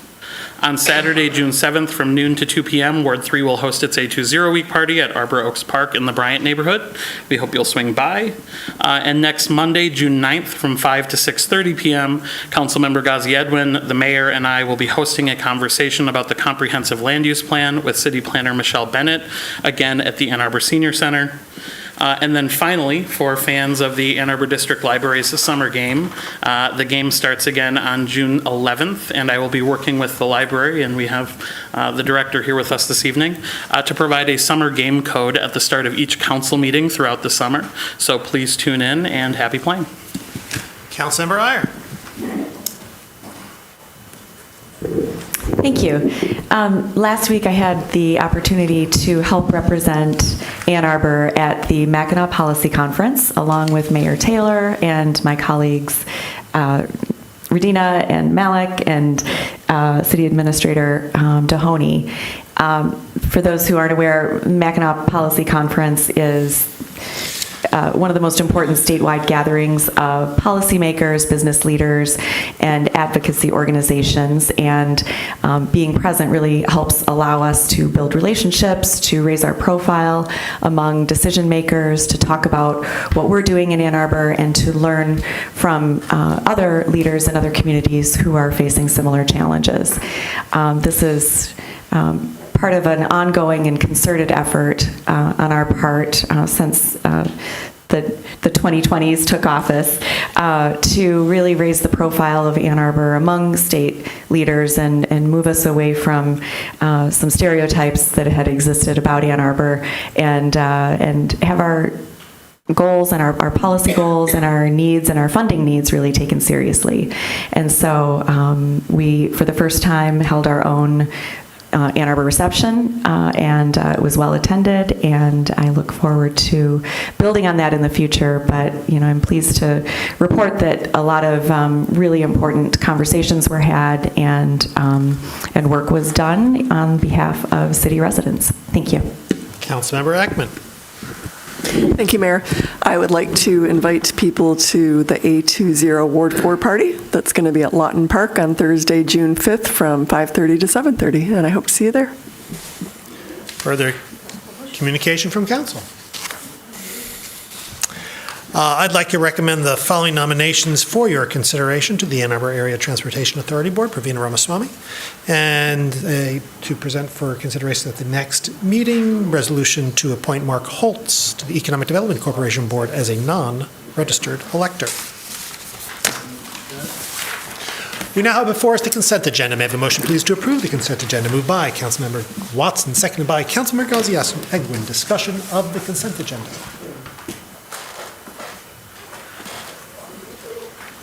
All in favor? Climbing the mountain of justice, you can't fly nothing. Councilmember Ackman. I'd like to pull CA9. Further discussion on the consent agenda? CA9. All in favor of the consent agenda with the exception of CA9? All opposed? The consent agenda with the exception of CA9 is approved. I think there are no 8-vote items, with the exception of CA10, perhaps, with how many of us? 10 council members present, 9 council members present, all voting in the affirmative, thus satisfying the 8-vote requirement. Thank you. It's not bold. It's quite right. CA9, resolution to approve a right-of-way license with Phoenix USC LLC for the operation of dockless electricity micromobility devices in the city of Ann Arbor, moved by Council Member Ackman, seconded by Councilmember Radina. Discussion, please, of CA9. Councilmember Ackman.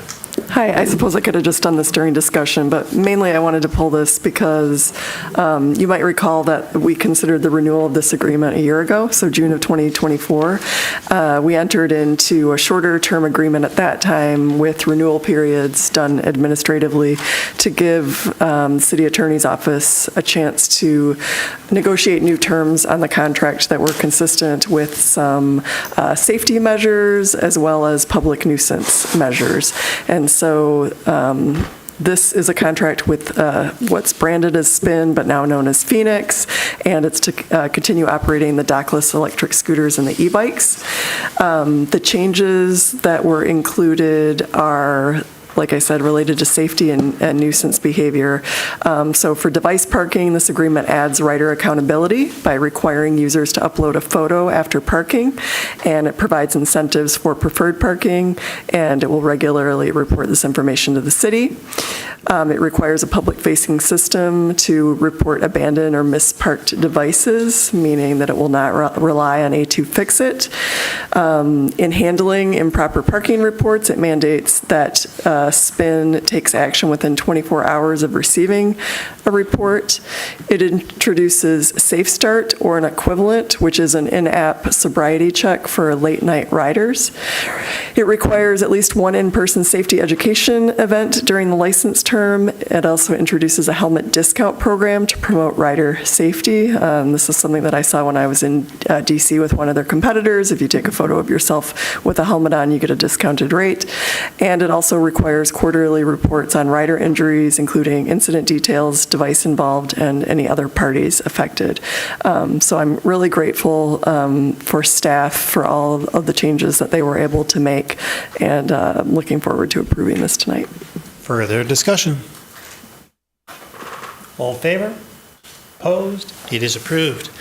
We now come to a set of public hearings. Public hearings are opportunities for members of the public to speak to council and the community about the specific subject matter of the public hearing. To speak at a public hearing, you need not have signed up in advance, but your speech must relate to the subject matter of the public hearing. That is to say, the specific item on the agenda to which the public hearing relates.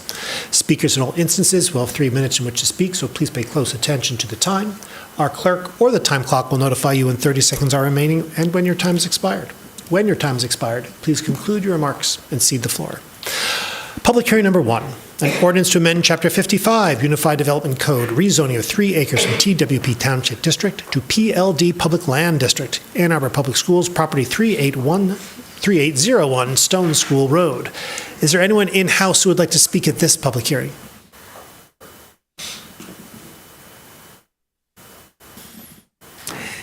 Is there anyone online who would like to speak at this public hearing?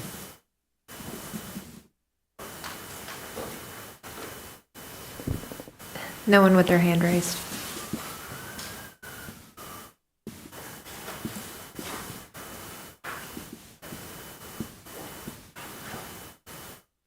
Seeing no one, this public hearing is closed. Public hearing number 2, an ordinance to amend Chapter 55, zoning, rezoning of 2.65 acres from TWP Township District to PL Public Land District, 2862 Stone School Road. Is there anyone in-house who would like to speak at this public hearing?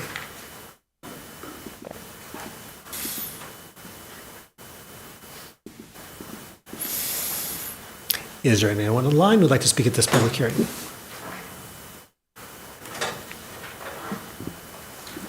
No hands raised.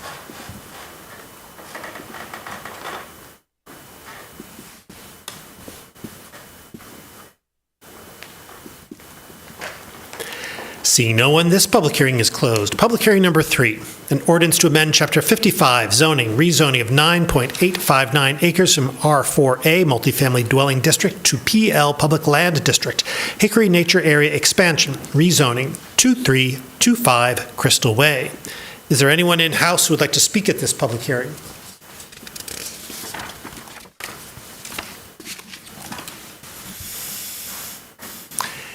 Is there anyone online who would like to speak at this public hearing?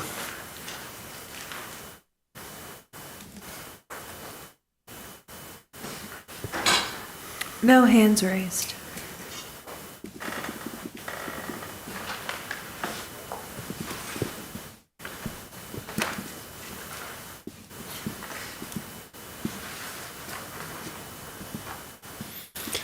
Seeing no one, this public hearing is closed. Public hearing number 4, an ordinance to amend Chapter 55, zoning, rezoning of 1.21 acres from PL Public Land District to D1 Downtown Core District, Downtown Library rezoning, 343 South 5th Avenue. Is there anyone in-house who would like to speak at this public hearing?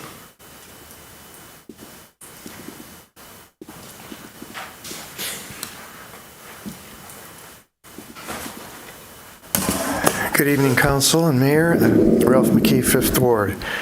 The background I'd lay out is there was a 2018 election. 53% voted for making the library lot a permanent center, despite vehement opposition of the mayor and supporters, including an attempt to provide a biased caption that was ruled illegal.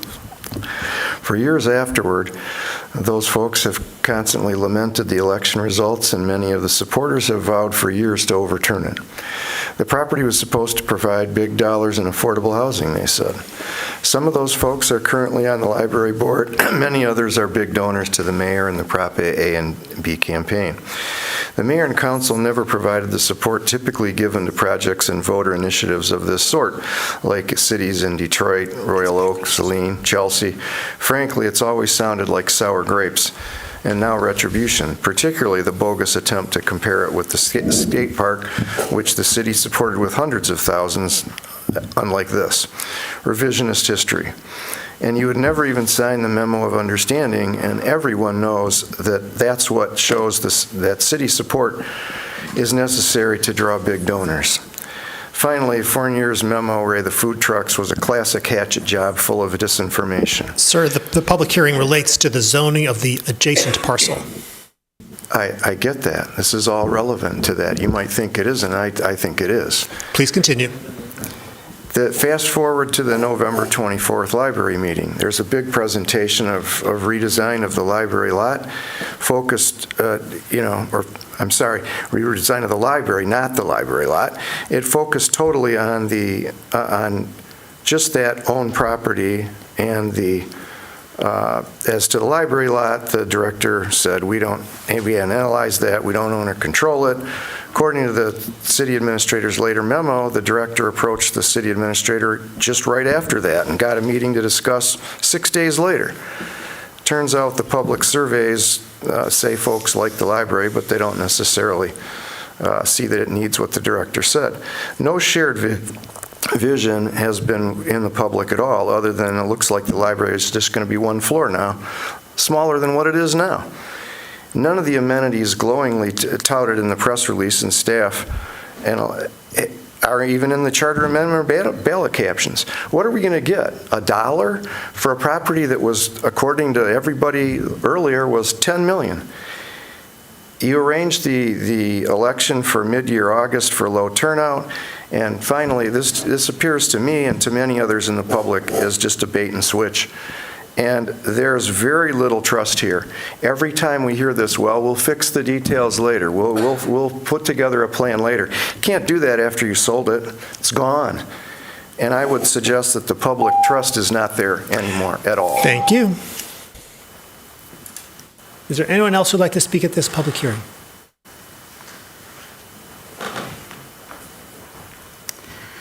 Hello, I'm Stacy Haar, and I am a resident of Ward 3, and I too am urging you to support against the rezoning of the library. Residents of Ann Arbor voted on this in the 2018 election. There were numbers of people that came out and voted, and we would like to have the city center lot. It hasn't been fully supported, which is why it's not been funded, and I'm here to urge you to vote with what your constituents requested. Thank you. Thank you. Is there anyone else in house who'd like to speak at this public hearing?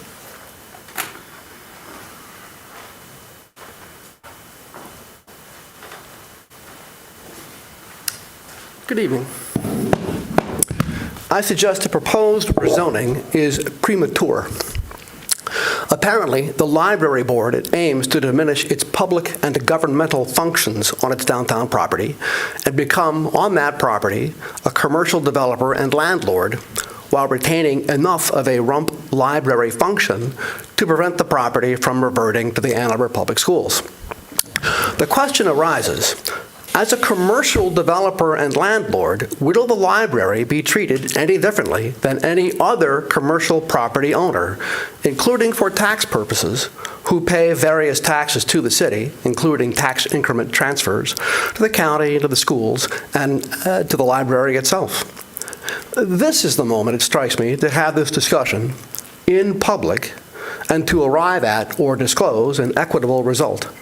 One that does not result in the library board using its public and governmental status to shield commercial land use from property tax. If by chance such a discussion has been had in a non-public forum, this would be a great time to make that arrangement public. Whatever arrangement come on. There we go. Whatever arrangement is reached regarding the commercial use of this public land, it seems likely to be applied to the center of the city park that seems teed up to be given to the library board with no strings attached. By the way, as a footnote, I thought that cash had to be exchanged before transferring public spaces, particularly parking-related spaces, to other entities, even those that are a part of city government. Making plain and public the discussions and arrangements regarding the property tax consequences of the non-sale conversion of public land for commercial purposes before permitting these conversions to occur will enhance the credibility of public officials and could save the city and the library from needless time in court. In a more perfect world, this library rezoning would be used as part of an exchange of land for a vastly improved center of the city space on some portion of the current library in exchange for, say, Tower Plaza style zoning over the adjacent city parking garage. Such an arrangement would meet a variety of civic goals from parties otherwise at odds. A well-designed public plaza would enhance the long-term attractiveness of a densely developed city center. Again, I urge the postponement of this zoning change. Thank you. Thank you.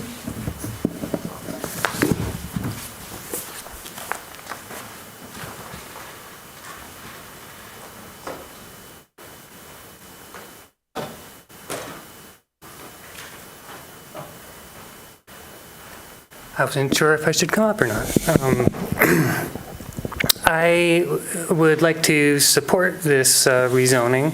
I love the library, and I think with the rezoning, they can build a better downtown library, and I would love to see that. A couple other people mentioned the 2018 vote, and I don't know if that veers off topic from this. I honestly don't know which parcel we're talking about. I get confused with that. But I voted, they were saying that people voted for a park on the parking garage, and I did vote for that park. I would not vote like that today. That was 7 years ago. And the way that the language in the I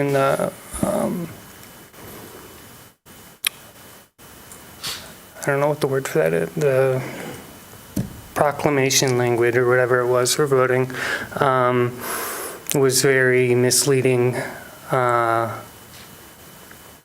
And I don't think it was, it didn't really present what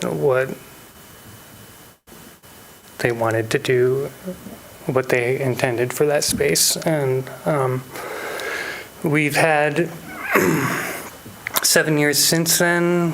The group that really spearheaded this project for that parcel wasn't able to deliver on it, and had due process and all fairness in that.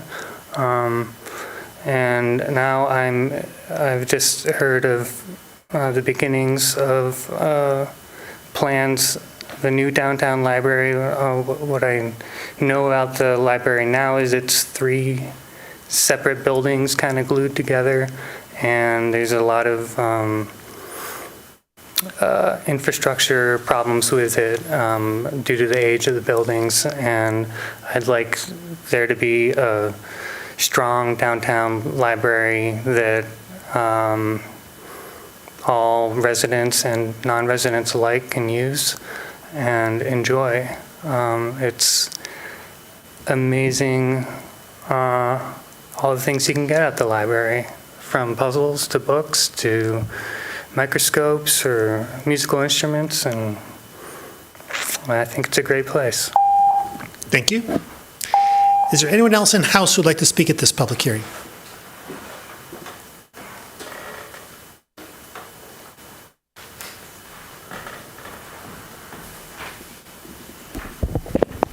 Hello, my name is Ann Bannister, and I would urge you all to vote no on the rezoning of the library lot tonight, or the library tonight. This rezoning of the downtown library from public land to D1 downtown core spaces or core district is a bad idea because the property is intended to be redeveloped as a public-private partnership rather than an entirely public-owned site. Vote no because this paves the way for a city-sponsored ballot initiative to go before voters in the low turnout August elections this summer, when only a small fraction of the November voters will even be in town or participating.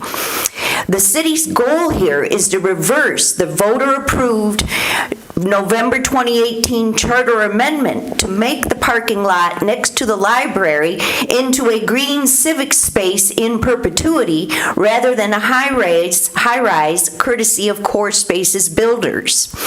For the past 5 years, city officials have stalled and refused to follow through on the voter-approved center of the city that's in our city charter. In a double play, the city is not only rezoning the library, but intends to sell the parking structure under the library lot for only $1. This will enable the library to sell both the parking lot and the library itself to a developer for a dual megalon, huge high-rise. So for a small sliver of the structures will possibly be used by the library, possibly as something on the second floor, or maybe not. Details remain vague, of course. I urge everyone to watch Elizabeth Nelson's video that is about 29 minutes long and is packed full of facts about the many twists and turns and extraordinary bad faith of several key individuals that could result in the reversing of the 2018 voter-approved mandate. So please vote no on this rezoning that paves the way for these bad things to happen. Thank you. Thank you. Is there anyone else in the House who would like to speak at this public hearing?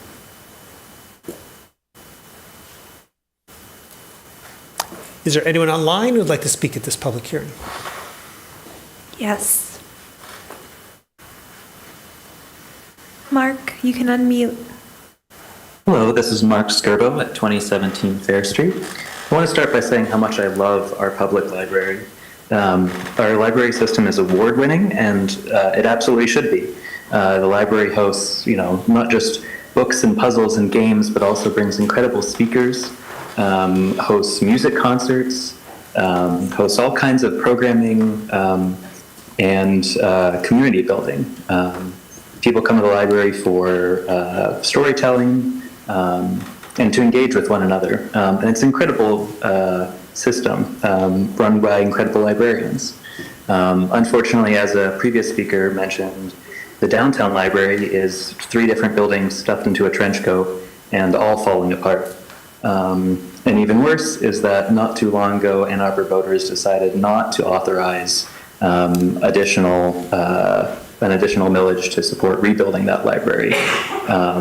So from the library's perspective, I imagine the library board sees a community establishment that everybody loves, but doesn't want to pay for. And in my mind, this rezoning will unlock, hopefully, funds to make our library system even better, hopefully without having to charge extra tax dollars in a place that has high tax bills. I also briefly want to mention the 2018 vote on the next door parcel. I moved to Ann Arbor in 2018, and when I moved here, I heard that there is a proposal for a downtown park, and who doesn't love parks? So even though I consider myself an informed voter, I voted for that park. I didn't know the history. I didn't know that the city had already signed an agreement to build affordable housing, to build multi-use spaces, and I deeply regret that vote. So I really hope you vote tonight to rezone the space to D1, and I hope that you continue to support our incredible library. Thank you. Thank you.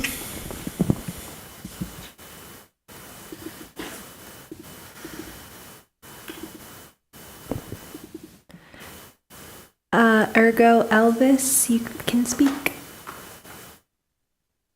Greetings, Ann Arbor City Council, Mr. Mayor, City Administrator, and City staff. Attending the meeting, I am Ergo Elvis, but also known as Luis Vasquez from Upper Lowertown in the First Ward, speaking in strong favor of this resolution to rezone the 1.21 acres upon which the public library sits.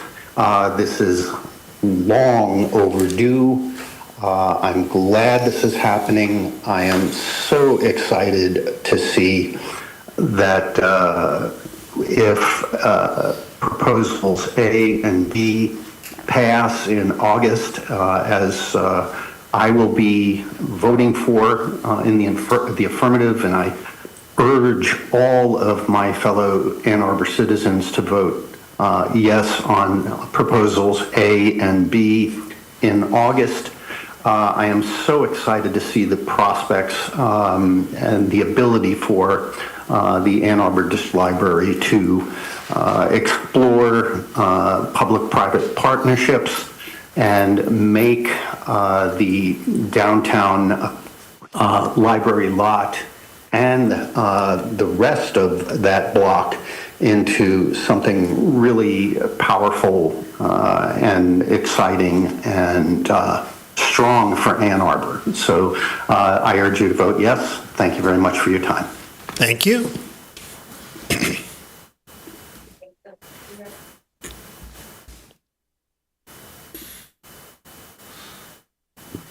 Caller ending in 345, please press *6 to unmute.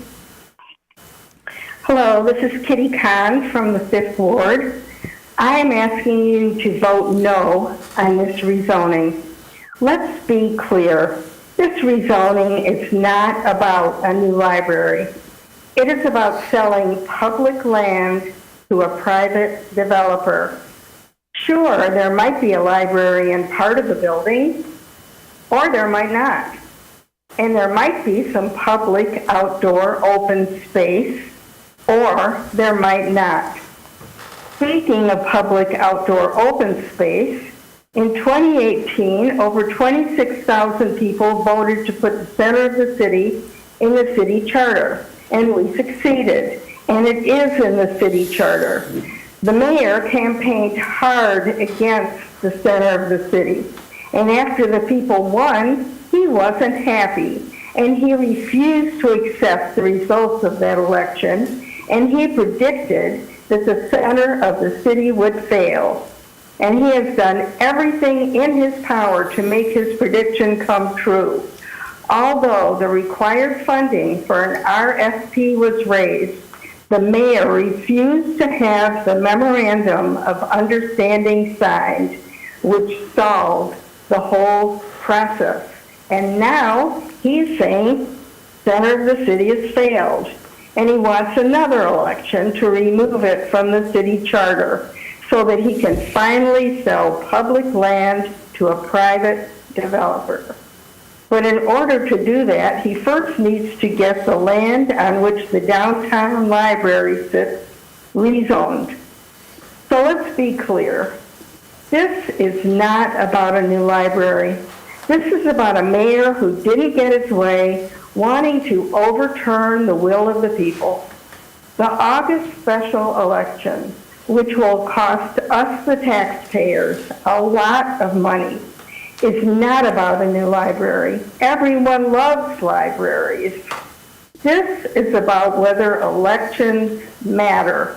This is about democracy. Please vote no on this rezoning. Thank you. Thank you.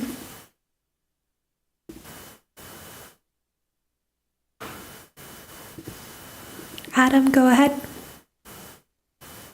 Hi there, this is Adam Goodman speaking to you from the 5th Ward. I'll try to keep this brief. I'm strongly in favor of this rezoning proposal, and I urge you all to vote yes without delay. I think that if you look at what the library organization has done over recent decades, They have, with the Mallett's Creek, Pittsfield, Traverwood, and Westgate branches, built some of the most exciting spaces, and in the first three of those instances, most exciting and interesting buildings that our community has seen in this modern era. And so this is an organization with a proven track record of building beautiful, accessible public spaces that serve our community incredibly well. So now what's really exciting about this idea is that we could get all of this for our community, and we could get some progress towards addressing our incredibly serious housing shortage. And we could do all of this without raising taxes on ourselves. This is a win-win-win for our community, and I could not be more excited for it. Thank you. Thank you.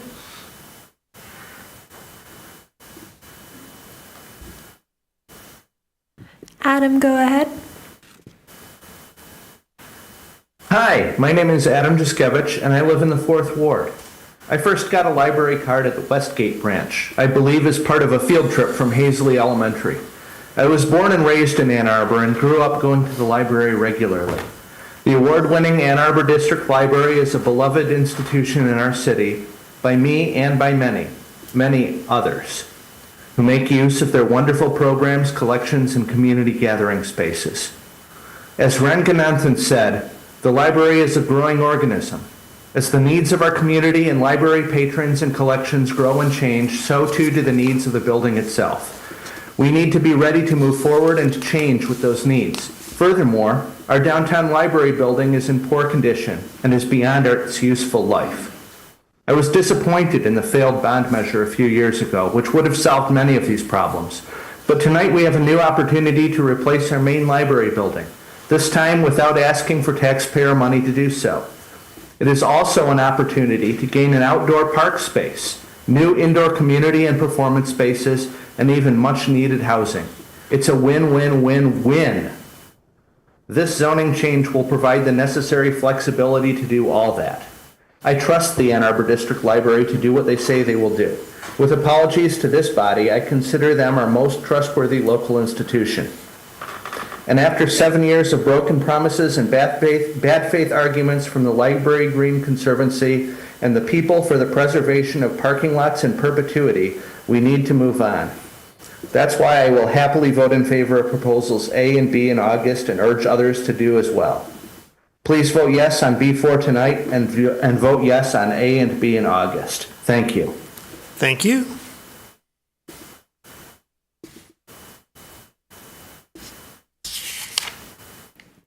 Alex, go ahead. Hi, this is Alex Lowe. I've been researching the history of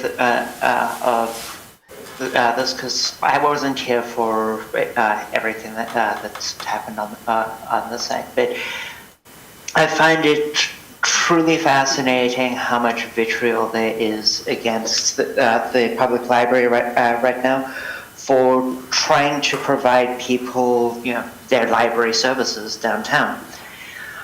Back in 2012, it seems the library knew that the downtown building was having all sorts of issues and tried to get a bond to build a new one. And that failed. For reasons that honestly are unclear to me, but it does seem that the opposition, who probably could have spent a bit more time in the library and learned to spell, would also have done quite, also seem to make some pretty misleading claims. Then in 2018, the city was working on an agreement to get a whole lot more housing next to the library. And the same opposition group just decided to misleadingly call a surface parking lot a park was quite weird. So now the library has offered us what is quite honestly something quite amazing, and all we need to do is vote for it and get their building rezoned.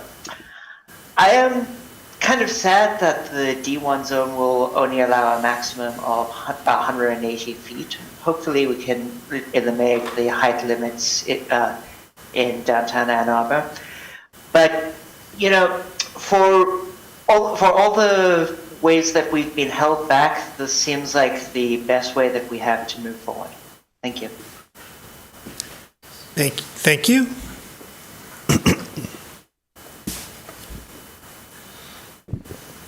There is no one else with their hands raised.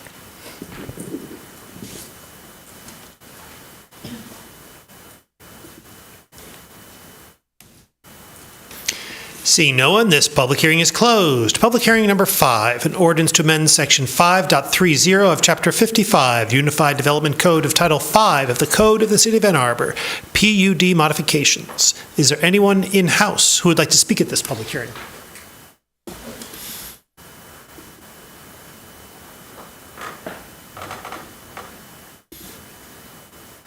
Is there anyone online who would like to speak at this public hearing?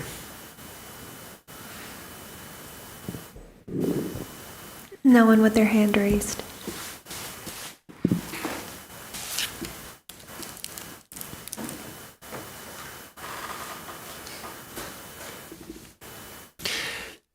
Seeing no one, this public hearing is closed. We have before us the regular meeting minutes of May 19, 2025. May I have a motion, please, to approve these minutes? Moved by Councilmember Watson, seconded by Councilmember Adina. Discussion of the minutes. All in favor? All opposed? The minutes are approved. B1, an ordinance to amend Chapter 55, Unified Development Code, rezoning of 3 acres from TWP Township District to PL Public Land District, Ann Arbor Public Schools property, 3801 Stone School Road. Moved by Councilmember Redina, seconded by Councilmember Iyer. Discussion, please, of B1. Councilmember Briggs. Since Councilmember Dish is absent, she wants to make sure that we are still fully informed, so she has sent notes to make sure that we understand what each of these are. She has liaison to the Planning Commission, for those of you who are not familiar with her. So just briefly, this property was officially annexed into the city. Rezoning is not automatic. This ordinance will zone the property from public land and will zone this property of public land. The proposed zoning is consistent with the adjacent zoning and the surrounding land uses in the city's comprehensive plan. City Planning Commission, at its meeting of May 21st, 2024, recommended approval of the request. Further discussion? All in favor? All opposed? Is approved.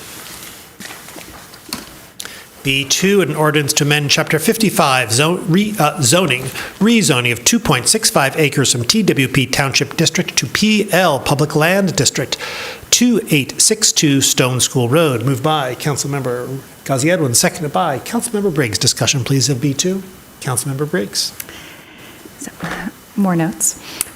This property was officially annexed into the city, and the rezoning, as just mentioned, is not automatic. This ordinance will rezone the property to Public Land District. It's consistent with the adjacent zoning, surrounding land uses, in the city's comprehensive plan. And Planning Commission, at its May 21st, 2024 meeting, recommended approval of the request. Further discussion? All in favor? All opposed? It is approved. B3, an ordinance to amend Chapter 55, zoning, rezoning of 9.859 acres from R4A Multifamily Dwelling District to PL Public Land District, Hickory Nature Area Expansion, rezoning 2325 Crystal Way. Moved by Councilmember Iyer, seconded by Councilmember Briggs. Discussion, please, of B3. Councilmember Briggs. So staff recommends the zoning petition be approved because now that the parcels are city-owned land, the appropriate zoning designation is public land district. This parcel will be an expansion of the existing Hickory Nature Area at 2817 Dillon Drive. This existing Hickory Nature Area land was contributed to the city with the development of North Sky, a site plan approved in 2008.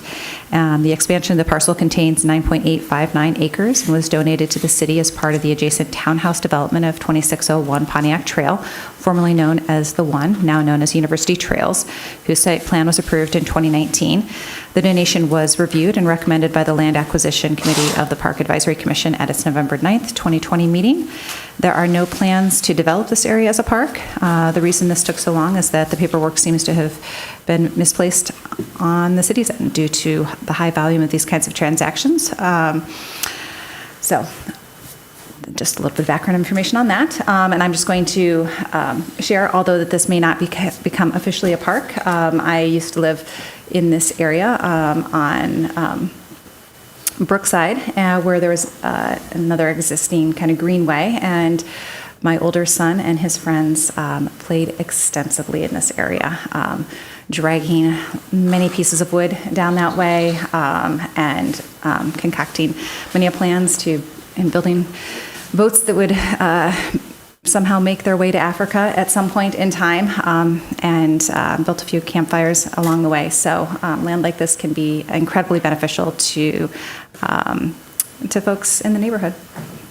Further discussion, Councilmember Ackman. I have a question that I think is for staff, if they're available. It's kind of a verbiage question, so should I just ask I don't know who's on the line. I noticed Mr. Dahoney's disappeared. Well, the getting was good. Sorry. I think it's pretty straightforward. It's more of a term. Like, I'm curious about the statement that it's land acquisition of the park, but there's no plans to develop it as a park. So my understanding is it's a natural area that's not going to have. I'm just trying to understand the distinction. Is it parkland or not? We'll have someone rolling in just a second. All right, thanks.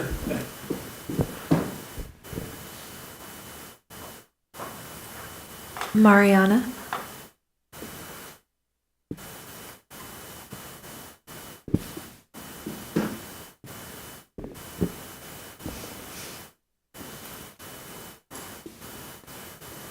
Mariana, can you unmute yourself?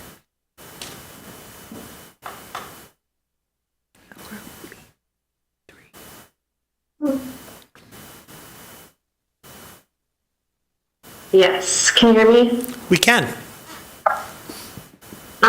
So I'm not sure exactly what the confusion, where the confusion came from. This land will become a park. I think it's just there's not going to be any new trails placed on it. There's not going to be any new park structures. It will officially be a park. It's officially an expansion of the Hickory Nature Area. There's just no actual new development proposed on the land. It'll just remain as it is, and will be rezoned public land with this.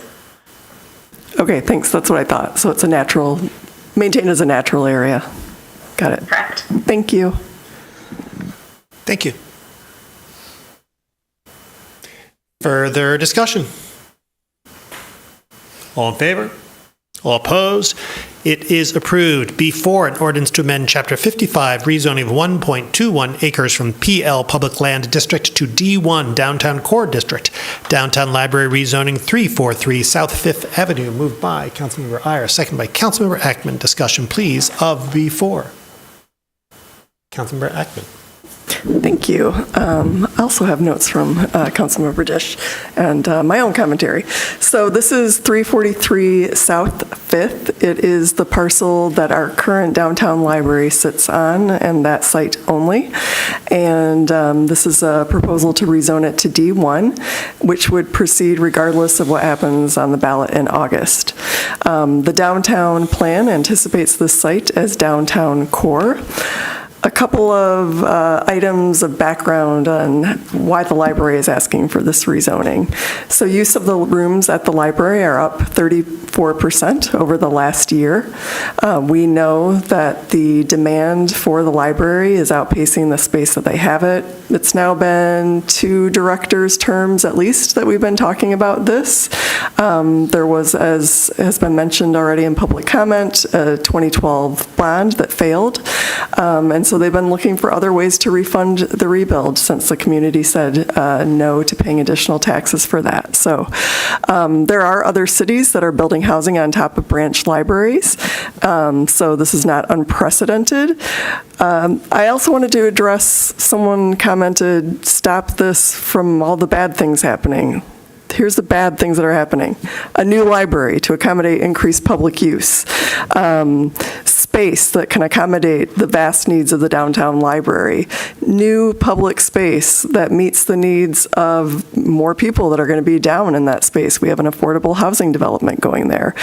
Any commercial use that is above the library would be taxable. So this potentially, if a mixed-use development works out, it creates a parcel that is taxable. I would also just like to point to the trust and the success that our public library has built with this community. They have redeveloped multiple branches. These are beautiful examples of public spaces that meet contemporary needs. I have no reason to think that this won't do it too. I know that the first priority of the library is building an outstanding space. So as for claims that this is just going to be a sliver of a library, no. Their main objective is to keep the property, build a library on it that builds its needs. Any private development that's above the library, that happens on top of it will be the library having met all of its needs. At Planning Commission, the library director was asked point blank whether the library's intent is to rezone and sell, and he responded directly, it is not. They want to be downtown. I'd also like to point to the fact that there's nothing to stop them from selling the site right now. Their library could approve it and they could sell it. So it is not the zoning designation that is stopping, and D1 is completely consistent. So looking forward to supporting this. Further discussion? Councilmember Adina. Thank you. I know that Councilmember Ackman kind of summed up a lot of what I wanted to say, so I was a little hesitant. But I think, I also want to jump in and just, I heard a lot of comments during the public hearing that I think are worth addressing. And, unfortunately, we're talking about zoning the current library property where the current building resides. And I think there's a lot of discussion happening right now, relitigation of what could or should or hasn't happened at the Library Lane property next door, the parking lot that currently exists there, that was subject to the 2018 ballot proposal. And so, on the merits of this evening, I think we've heard extensively from the library system what their hopes and dreams are for a downtown branch that can serve not just the community as it exists today, but the community into the future as well. If you speak to any library trustee, they will speak with significant pride about what they dream this space to be and how they can be a model for other downtown libraries around the country. It was a little wild to me to hear kind of conspiracy tonight that this rezoning means that a library may not exist in the future, because I think anybody who speaks to anyone connected to the library knows that that's simply not true. It's a fear tactic. And so, I am really proud of our downtown library. I'm really proud of our library system. We heard somebody else say that, they're the best public body in town. We can go toe to toe with them, but I'm very proud of them as well, and think that they're a great public body that warrant our trust. And I plan on supporting this tonight.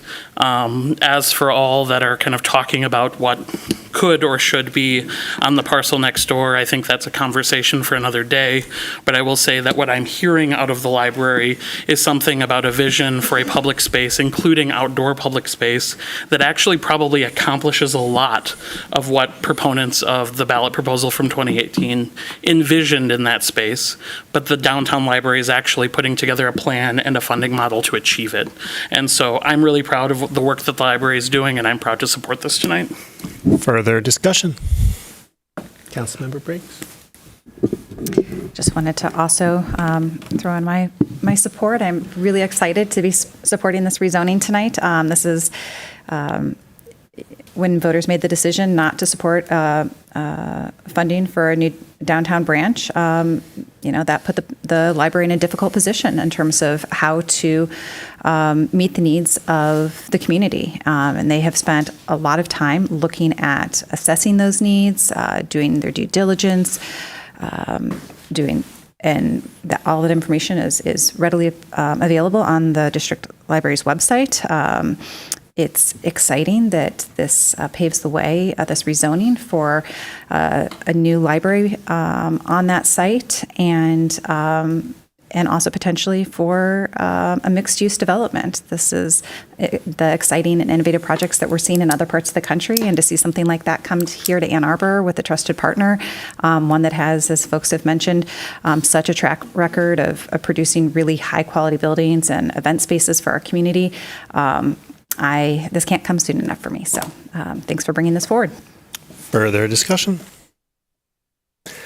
For my part, I am incredibly excited about the prospect of a new downtown library. I'm grateful for the library for bringing forward, asking for this rezoning. Having a new downtown library, whether at this parcel or combined with the next door parcel, in connection with mixed income housing, potentially public open space if the next door parcel is utilized, and then to performance spaces and meeting spaces, all without new taxes, gives the library an opportunity to meet so many different community goals in a way that will be outstanding. The library has a proven track record of excellence when it comes to building new libraries, building new structures, envisioning spaces in which members of the public are welcome and can utilize the services that the library has to offer. It's an exciting prospect, and it is another step with this rezoning, and I'm grateful for the library for bringing it forward and excited to support it. Further discussion? All in favor? All opposed? It is approved. B5, an ordinance to amend Section 5.30 of Chapter 55, Unified Development Code of Title 5 of the Code of the City of Ann Arbor, PUD modifications. Moved by Councilmember Ackman, seconded by Councilmember Watson. Discussion, please, of B5. Councilmember Ackman. Thank you. So this would be a change to PUDs. There's been several examples over recent years of PUD zoning districts being restricted from evolution or modification based on provisions of the city code that require all owners with a property interest to submit or approve any proposed modification. While this unanimity standard is appropriate for the initial consideration of a PUD district, when extended to modifications of the zoning, it gives neighboring property owners a veto power over the ability of others to pursue modifications to the zoning of their own property. The attached change, initiated by staff, would propose that any lot owner or condominium owners association would have the ability to seek PUD modifications as it relates to their lot. This, for example, would clearly enable a lot owner to seek removal of their parcel from a PUD zoning district where previously established. A note that this change has no effect on the city's legislative authority to act upon any request having to do with a change to the zoning, so any request by any lot owner for a PUD modification for their own lot would still come to City Council for approval. Further discussion? All in favor? Opposed? It is approved.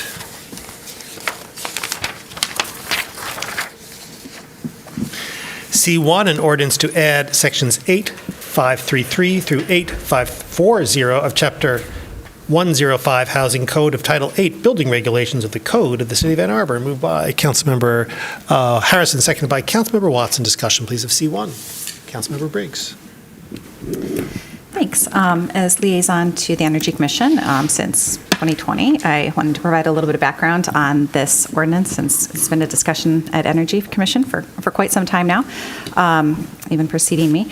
So when considering this ordinance, it's important to know that first and foremost, the Green Rental Housing Ordinance is a consumer protection ordinance that would set a minimum baseline for health, comfort, and energy efficiency. You may know that here in Michigan, we didn't have an energy code prior to 1977, and the median year built for rental units in Ann Arbor is 1964, with some dating back to the 1850s. And while many of our rental units were well-built and well-maintained, this is not uniformly true. So rental units account for about 55% of our housing stock, and it's important that they can all meet minimum standards. To comply, a little bit about how you meet this ordinance. To comply with the proposed green rental housing program, each rental unit will need to achieve a qualifying asset rating. There are two pathways to achieving a qualifying asset rating. One is through the Home Energy Rating System pathway, and the second is a checklist pathway. The Home Energy Rating System, the HERS pathway, is the simplest way to achieve a qualifying asset rating. Under this pathway, a landlord would obtain a Home Energy Rating System assessment for each unit, and as long as the Home Energy Rating score is 110 or below, the unit will be compliant. This ordinance has been in development for many years, and many stakeholders engaged in the development. The task force was comprised of renters, landlords, low-income housing representatives, city departments. Landlords represented the Washtenaw Area Apartment Association, Greek Housing, single-family rentals, multi-unit complexes. Tenants represented the Ann Arbor Tenants Union, the Intercooperative Council, the Graduate Employees Organization, Housing Caucus, and individual renters. So while green rental housing ordinances are still an innovative and best practice, we're not the first. Ann Arbor is fortunate to be able to learn from other communities, communities like Boulder that are similar to ours that have implemented similar ordinances, and so we've been able to study those impacts. And so I know one of the concerns that folks have raised about this is around impact on sort of housing affordability, and what has been found is that the rents did not increase in those spaces. So, as I mentioned, Energy Commission has been engaged for a long time on this issue. And in 2022, the Energy Commission expressed its support for draft recommendations, and again in 2024. I know the Renters Commission has also been engaged repeatedly, and finally the ordinance has received extensive legal review. So I'm really grateful for the collaborative approach that's been taken on this, and by OSI from their development and their diligence with just reaching out to so many folks. And in fact, they've already produced a website tailored to renters and landlords with lots of resources and information. So I'm excited to support this at first reading, and hope you will too. Councilmember Harrison. Thank you, Mayor. I want to start by saying I support the purpose of this ordinance. Reducing carbon emissions is urgent, and renters, especially those in older housing stock, deserve healthy, energy-efficient homes. But how we implement this matters, especially in the middle of a housing crisis. I have put forth amendments as shown in the document entitled Revised Proposed Amendments by C.M. Harrison. But from that document, I'm only going to move one tonight, and that is amendment number 6. So should I can send this to Jackie so she can circulate it? Mm-hmm. I'll do that. To Sarah. Oh, sorry. Sarah. Sarah Alanis. I don't see Jackie over there. Sarah. We just all think of Jackie equals clerk. Yes. She's the platonic clerk. All right. That was just sent. Can I continue? Please. So that amendment would require the city administrator to issue a written decision on any waiver appeal within 30 days. No fines would occur while the appeal is pending. If the appeal is denied, fines would begin from the date of the decision, not retroactively. Oh. Is there a second? Is there a second for the amendment? Oh, okay. I should have. second by Councilmember Gaziedlin. You still have the floor. Okay. So if the appeal is denied, fines would begin from the date of the decision, not retroactively. It's a small clarification, but it matters. If we're going to offer an appeal process, people shouldn't be penalized just for using it. Also, this, hopefully it's friendly to the body. This was, staff did they emailed responses to the amendments, and this was one that they were fine with, barring any concerns from legal. So that was... Anticipating the question, there's no concern. Okay. Can I continue? Please. All right. So from the remaining proposed amendments, I've become aware of staff's responses to many of the questions, the amendments that I proposed. So tonight I am asking that Administrator Mahoney and Dr. Stoltz make those staff responses public by the next council meeting. It was too late to have them make them public for this evening, but if they could make those responses public, that would be great. Okay. So continuing on, because while I'm only moving one amendment, I have heard from tenants and landlords who are doing their best within their budgets, many using existing programs or sitting on wait lists, but finding that those efforts don't always count towards compliance under the checklist. The disconnect can be discouraging and in some cases creates a real sense of fear, particularly among tenants who are concerned or worried about rising costs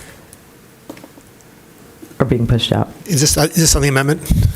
This is, no, it's more on just the reasoning for, asking for those responses to be required. I'm sorry.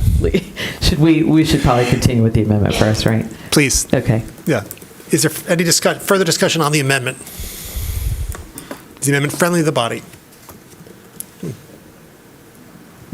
I would just like to hear if Dr. Stoltz might be able to just speak a little bit to this amendment. That would be just helpful.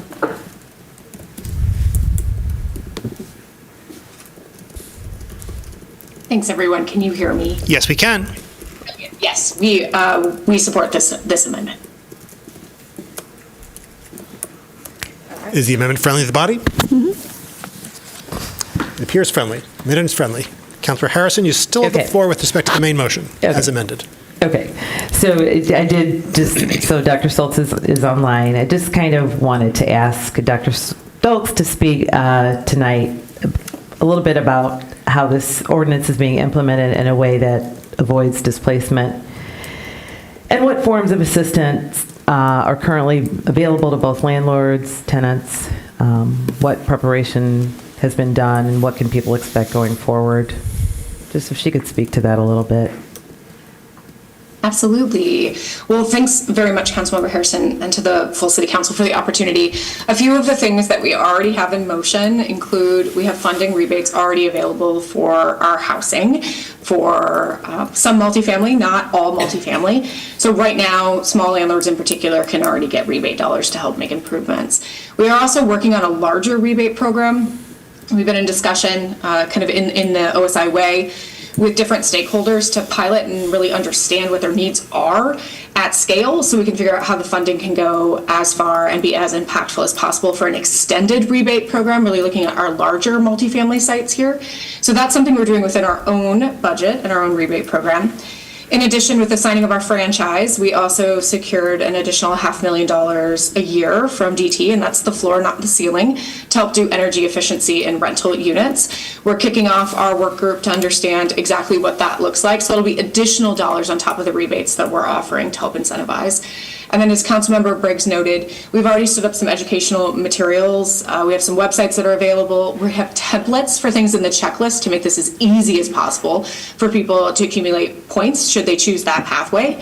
And if they choose the HERS pathway, we are working with some trainers right now to get more HERS assessors in the field, including possibly funding those assessments for individuals who want to choose that pathway to lower barriers to following through and complying with that's a different one. Complying with green rental housing.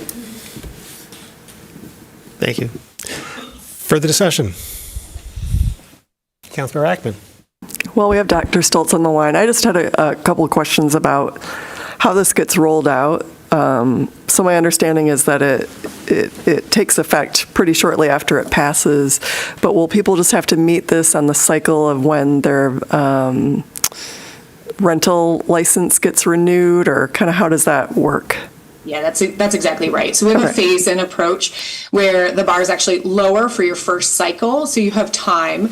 It's a 70-point cycle for the checklist that you would have to achieve, and then your second time through, you've got to hit the 110 mark that's in the checklist. So that gives, depending on where you are in the cycle, that could be 3.5 years to get, or it could actually be up to 6 years if you just went through the cycle before you have to hit the full compliance. So the shortest amount of time, what would the shortest amount of time that you have be? I'm going to ask Joe Lang to grab that because I am thinking about math in my head a little slowly. So Joe, are you here? Yes, I'm here. Can you hear me? Yes, we can. Yes. So for the first compliance period, we're talking for the checklist on that 70 points, that would happen within that, after that 6-month period.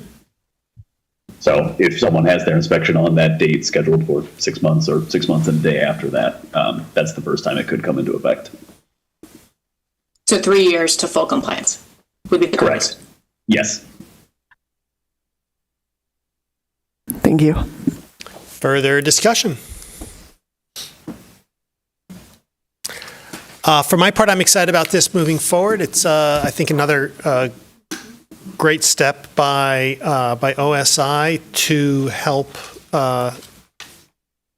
focus our community's efforts towards accomplishing our carbon neutrality goals. We all know that energy efficiency is a crucial part of that effort. We also know that it is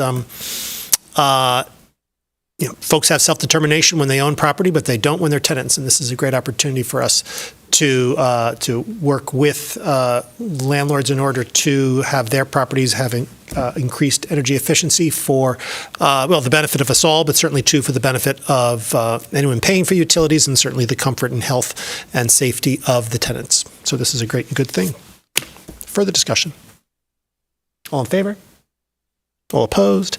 It is approved. C2, an ordinance to amend Section 1237 of Chapter 8, Organizations and Boards and Commissions of the City Code, moved by Councilmember Malik, seconded by Councilmember Redina. Discussion, please, of C2. Councilmember Malik. Thank you.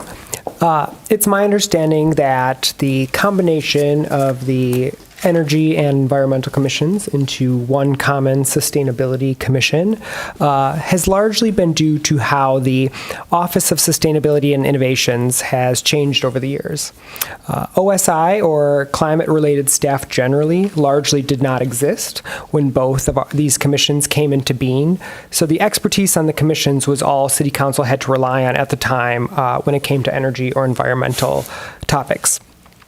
Today, as we know, OSI is a robust office that works on and covers many of the topics previously discussed and brought into the public discourse by the commissions over the years. OSI's rise somewhat relegated the two commissions to informational presentations at their monthly meetings rather than discussion or debate on topics that further informed city policies. Feedback from outgoing commissioners on these two commissions in recent years frequently asked for reform that would lead to more relevance. The new Sustainability Commission will still cover a lot of the same topics as the previous two separate commissions, but in a refocused way, guided by an annual work plan that will set up sub-working groups within the larger Sustainability Commission. As a representative currently on both the Energy and Environmental Commissions, we've had a lot of discussion over the past few months about this combination, and based on a lot of the feedback I've gotten from current and past commissioners, I will be voting in favor of this tonight. Further discussion? All in favor? All opposed? It is approved. DC1, resolution to approve the City of Ann Arbor Affordable Housing Agreement for 616 East Washington, moved by Councilmember Kazi Edwin, seconded by Councilmember Redina. Discussion, please, of DC1.